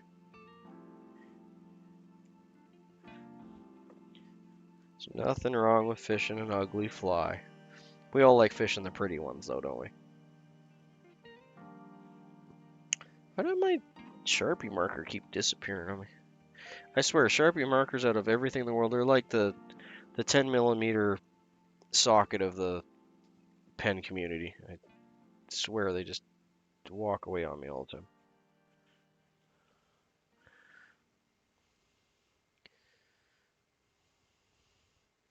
There we go. Oh. I am super patient fishing. Like I can't think of too many fishing trips where I got frustrated because of not catching something or something else happening or weather. But I definitely understand. Like I know the struggle. But I'll be just tickled pink to just be out there. Even if it's raining or cold or windy. Wind can be annoying. I will admit, wind can be very annoying at times. Especially when you're trying to fly cast.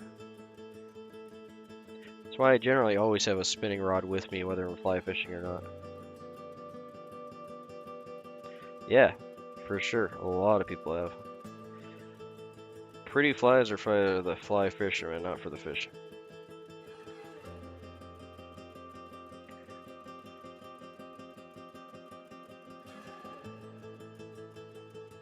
I like eagle claw hooks.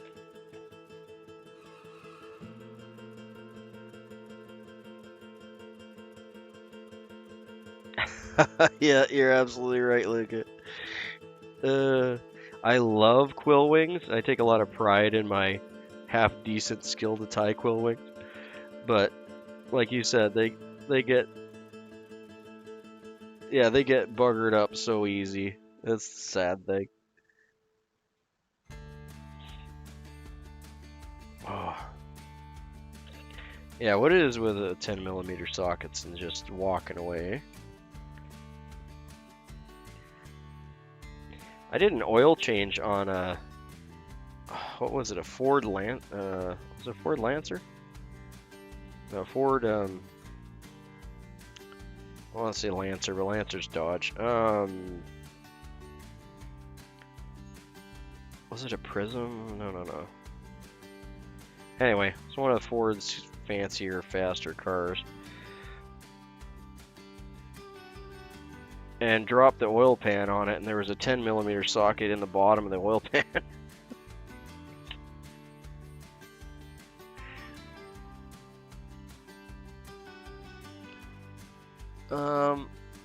Oh, the big worm hooks. I don't really have. I have some of those. I don't tie on them all that often.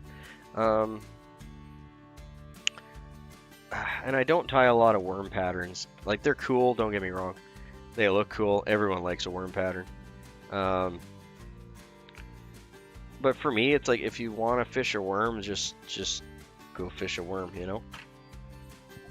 I do tie them and I do fish them, but it's like worms are so plentiful and easy to come by. It's just like, why make it a fly?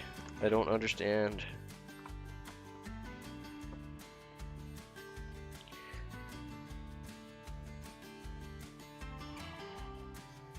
Again, they're cool. They'll catch more fly fishermen than fish. There's not enough movement to it. Like, for my money, if you're gonna fish that type of fly, like a squirmy worm, you know, something with some movement to it, like, you'll probably get a lot more hookups on it. No one likes to admit that, but you're probably gonna get a lot more. Yeah, this great 10mm socket gremlin, duh, of course. Again, it depends on what you're fishing for, right, Tyler? Like, it's a big hook.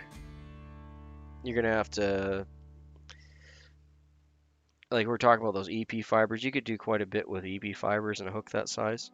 You could do hollow fly. You could do a lot of different little bait fish patterns with that kind of thing too.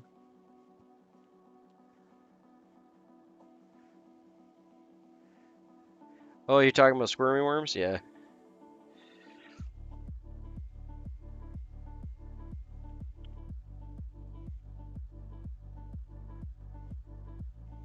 I know, I bet anything that they dropped, they were probably doing some top head end work. Because that's the only way I could think that it would get to the bottom of the oil pan and not cause any problems, right?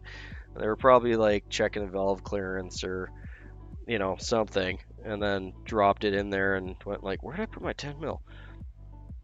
But yeah, it was just sitting in the bottom of the pan, just chilling. Thankfully, it didn't jump up and get in any of my cam or piston or anything. Slap around or get stuck in like the oil pump or something dumb.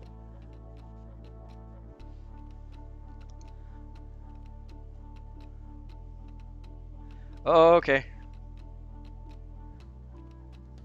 Garden fly. Oh, yeah. Okay, I get it now. Go. Sorry, Doug. I was a little bit slow there.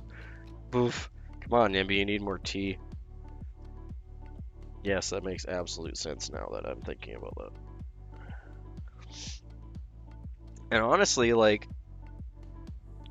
if I'm in a bit of a slump in an area there, and I'm not getting anything on flies, and that's all I got is my fly rod, if I can dig up some worms on the shore or whatever, by like a creek or something, like, especially if I'm creek fishing, I'll just nip off a little bit of worm, toss it on the end of like a Royal Coachman or something. If the fish are being like super fussy, why not? There's nothing saying you can't do that. Well, as long as the regulations say you can use bait, obviously. But, fishing's fishing, doesn't matter what's on the end of your hook. Look at that beauty. Hey, that's spread out nice. Got a really nice little head there. Alright, we'll do our spin and spiel on this guy again. While we let the head dry up. Well, there you go. That's a Montreal Streamer tied on a size 6 Aberdeen hook with a red cock on the rock tail, a little bit of rooster, and a poly maroon scarlet red body in poly yarn. Tied up with a rolled brown mallard wing and a ginger soft hackle from a hen hackle. It's got a nice little bulbous black head, cute little streamer. You add a few of those to your box. Reminds me a lot of the sofa pillow pattern we were tying a couple weeks ago. But good little thing. I can't wait to try that in some creeks later.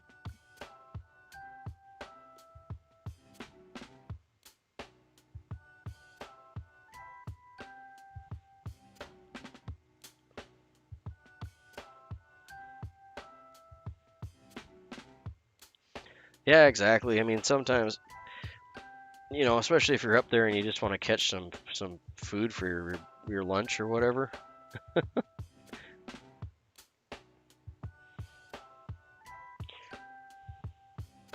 One thing I've never done and don't plan on doing is hooking like stone flies or that. Doesn't it? I really like the ginger. It's just like a regular ginger hackle. What is this, from Netcraft? That's an old cape, so. But I mean, this is a fairly common kind of hen color, right? You can get, if not that specific ginger color, you can get that in a lot of different, like Brahma hen. Normally, like, kind of more under their armpits. Pikes have a lot of bones. There's certain ways you can fillet the pikes to get the lateral line bones out. And that's really what most people are complaining about, because they are a bonefish. So they do have that extra couple rows of bones in them. But you can, I'm sure there's lots of YouTube videos on there how to fillet a pike properly. You can definitely fillet them and get those bones out. A lot of people will use like some pliers. In my opinion, if you're going to use pliers, here I got some pliers over here. These aren't the ones I'm thinking of, but just for demonstration. So these ones are my wire bending pliers, and my split ring pliers. But anyway, just pretend they're regular pliers. So you get your lateral line of meat there where the bones are, and you can come along and you can run the sharper edge of the pliers along the fish, and it'll stand the bones up. And then you can come in and just grab them and just twist like this and just pull them up all the way along the lateral line. That's a little bit of extra work, but that's as far as I've run into, other than cutting the bones out. That's the quickest and easiest way to do it. The reason I was grabbing these in the first place, and totally didn't even talk about it until now, is if you can get a pair of pliers like these that have like the little spring wedge in them so they open themselves back up, works way better for cleaning up fish. Because your hands just get tired because there's a lot of bones to pull out, right? So if you can have that spring back, you can quickly grab the bones, and it makes a fairly quick and easy way to get that lateral line bones out. Whitefish and Dolly Varden and that up here are very similar. Same with the carp and other fish in that family that we have up here that I love catching. Whitefish are the same way. They have all the extra bones in them. But the meat's super tasty. And I've had pike a number of times from Alberta. And I found it really tasty. It was a little bit on the greasy side. It may have just been the pike I had at the time. But yeah, if you put the effort into filleting them, there's nothing wrong with eating them as far as I know.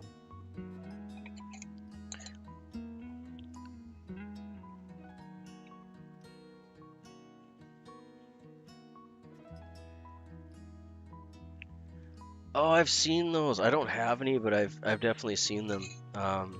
Yeah, where you can actually just attach the bug to the hook. I think that's so cool. Thanks for bringing that up, Doug. That scratches a memory for me. I appreciate that.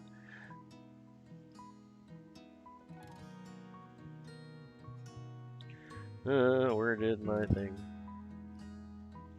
For pikes, you generally see people fishing a combination of orange, red, and chartreuse for the most part. They're a predator fish, so they're going to want to key in on the greens, like the chartreuse colors, anything that's going to be like a bait fish. And then the red and the orange colors are more of a, well, for lack of a better way to say it, like piss off colors, where they're just upsetting the fish and causing them to bite. There's our ones we did today. I really like that ginger hackle. That's a beautiful contrast with the red. I'm kind of excited to try those. I might even try some of those ice fishing, even though it's not a traditional ice fishing thing. Be interesting to see if I get anything on it. I just need the temperature to warm up a bit. I don't want to be on the ice at -20. So for flash, for pike and that, they're typically going to use a crystal flash. I got some here. Hold tight. No, you don't have to go expensive. Oh, you later, K-Fish Pro. Thanks for stopping in, eh? Appreciate it. So yeah, this is a common one. This pearlescent. It's really blowing up on the camera there. It's not that white. There you go. That's a little better angle. But the pearlescent one's really common for bait fish, and then you can just get a pack like this, where you got, gobs of different colors of flash. You don't need a lot of this, right? This is just adding a little bit of sparkle to represent some movement and some life. But a lot of times they'll tie 4 to 6 of those fibers down each side of the bait fish pattern, and that'll just give it enough oomph to give it the shine like you'd have on the belly or side of a minnow as it's flicking through, or a smaller fish that it's going to eat. But yeah, they're like sharks, right? So they're 100% like a predator fish. So that's why spinners and spoons and things work so well for them, because they have the movement. They have you want something that's going to push and move the water, and you want something that's going to cause those predator instincts to tick off. So you're basically upsetting the fish. So it's going to come over there and bang on it.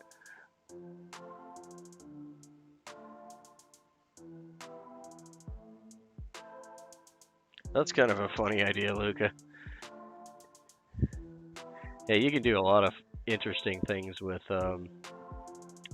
with UV resin. I need to do some like realistic flies. It's been a while since I've tied some like hyper realistic stuff. I love doing that too. It's just so time consuming. I can do some like hyper realistic nymphs and dragonflies and houseflies and that kind of thing. Yeah, if you got chartreuse bucktail, that'll work fine. If you can mix that in with some EP fibers. There you go. You are now immortalized in resin and have become my hook of choice. Maybe that would work. Yeah, red and chartreuse makes a great color.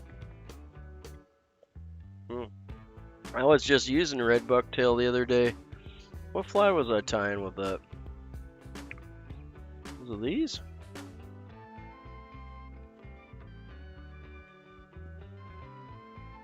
Oh, there's regular bucktail. What was I using the red bucktail for? Trying to remember now. What fly were we tying? We just tied some up with the red bucktail. Thought it was a leech pattern, but obviously it wasn't. Oh, it doesn't matter. Anyway, a couple streams ago, if you want to go back, I did some red bucktail. But yeah, red bucktail is great. Chartreuse is just always a good color to have for all sorts of material, and especially for the type of fish you're going for. But what I do with the red bucktail is I'd tie, here actually, that's very similar here.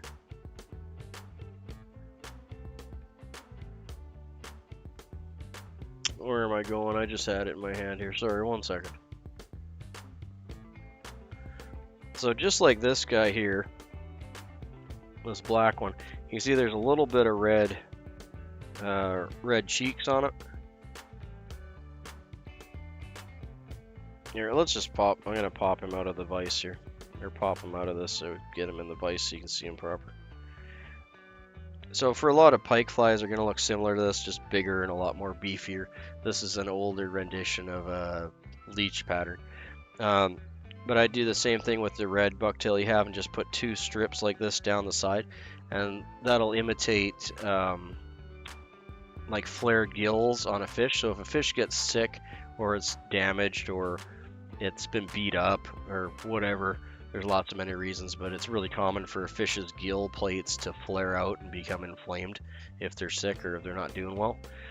So having some red bucktail on either side like that will imitate that, and it'll trigger a lot of predator fish to nail it because they think, oh, it's damaged, it's not going to swim away, this is an easy meal.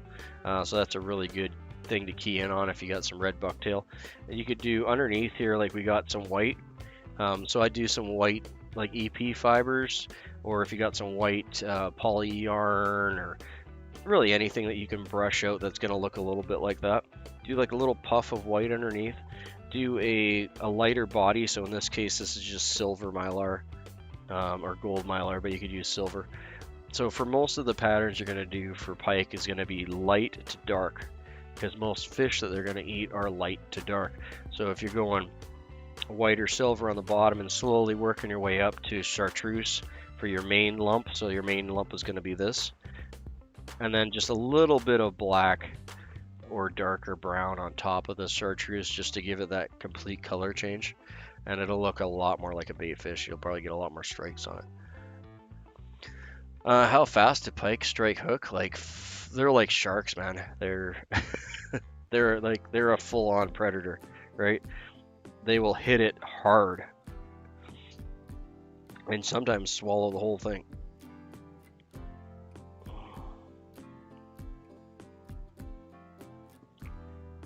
So yeah, a little bit of red just kind of seems to really pull off that whole predator instinct, so that it looks like whatever you're representing is, you know, damaged or broken or what have you.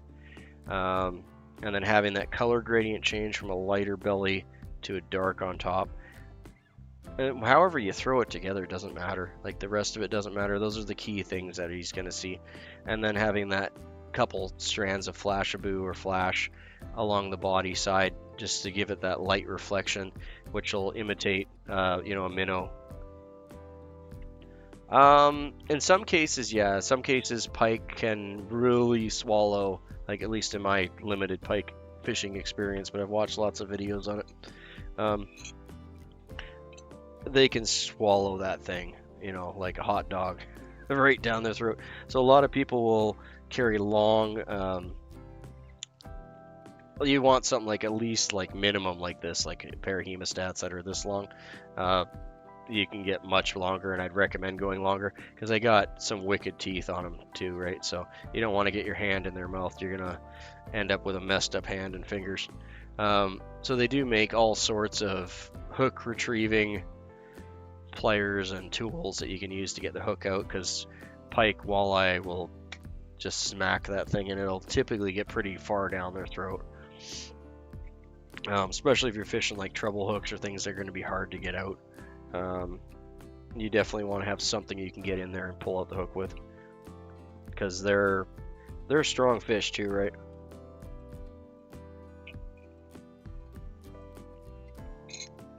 Yeah, exactly.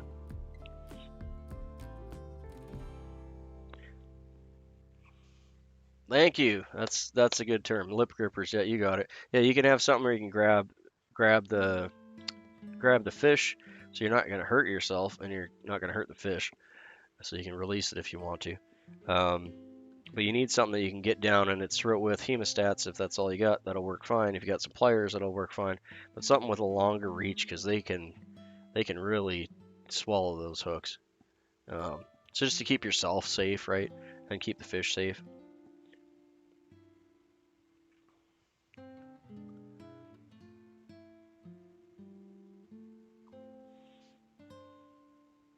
And they're a big fish, so once you have them on too, they'll either fight really well, or they'll try and go deep and pin you down. And I think it really depends on the area that you're in, the time of year too, how active they are, lots of things like that. Hey Villa, we're just kind of wrapping up here, mate. I just finished up some Montreal Streamers for those guys there. Fisher can be picky on anything, mate, so there's times where I'll be nailing stuff on flies better than I could on anything else, and times where they ignore the flies and they take everything else. So fish are like every other animal and person in the world. They're, you know, they're gonna change their moods and their habits just like everyone. Hey, Vilgrams, yeah, nice to have you in, mate. Yep.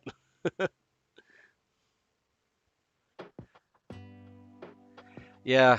Um, you know, after you catch a couple pike, you'll understand what we're getting at. It's just you just want to be safe. You don't want to get hurt, and you don't want to hurt the fish unnecessarily either, right?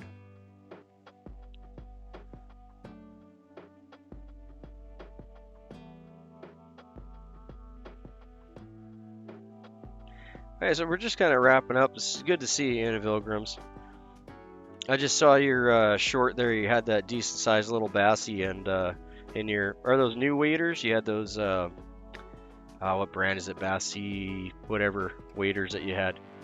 I just saw you short on that. I don't know if it was a new short or not. It just floated into my feed. But they looked brand new. They looked like they were nice waders.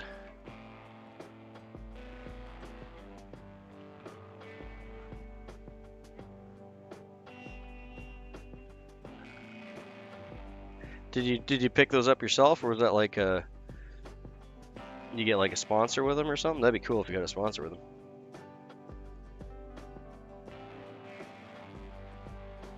I like saying use what you have. If you got some bucktail, you can make all sorts of really cool minnow patterns out of the bucktail you got. Yeah, thanks for coming out, Luke. I'm glad to see you again, mate. It's been too long. Yeah, get back to work. I should get to doing the same thing here. But like I said, anyone have any comments, questions, accusations, throw them out now. We'll go over them quick.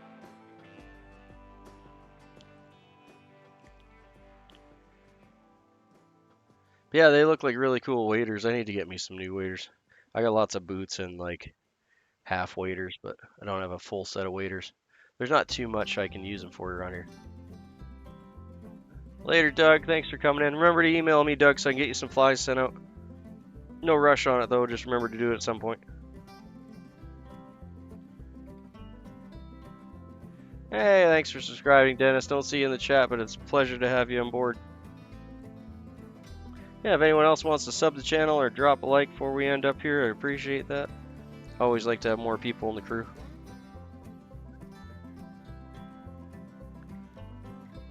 I like the fact that Luca's a little cow.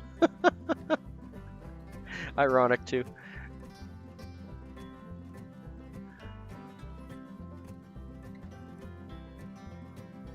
Okay, guys. I'll probably be in tomorrow if everything goes as planned, and I'll be doing some muddler minnows tomorrow, which is some of my favorite flies to do. So, see you guys then. See you tomorrow. Be safe, everyone. Have a good New Year's if I don't see you, and happy holidays, and have a great week, okay?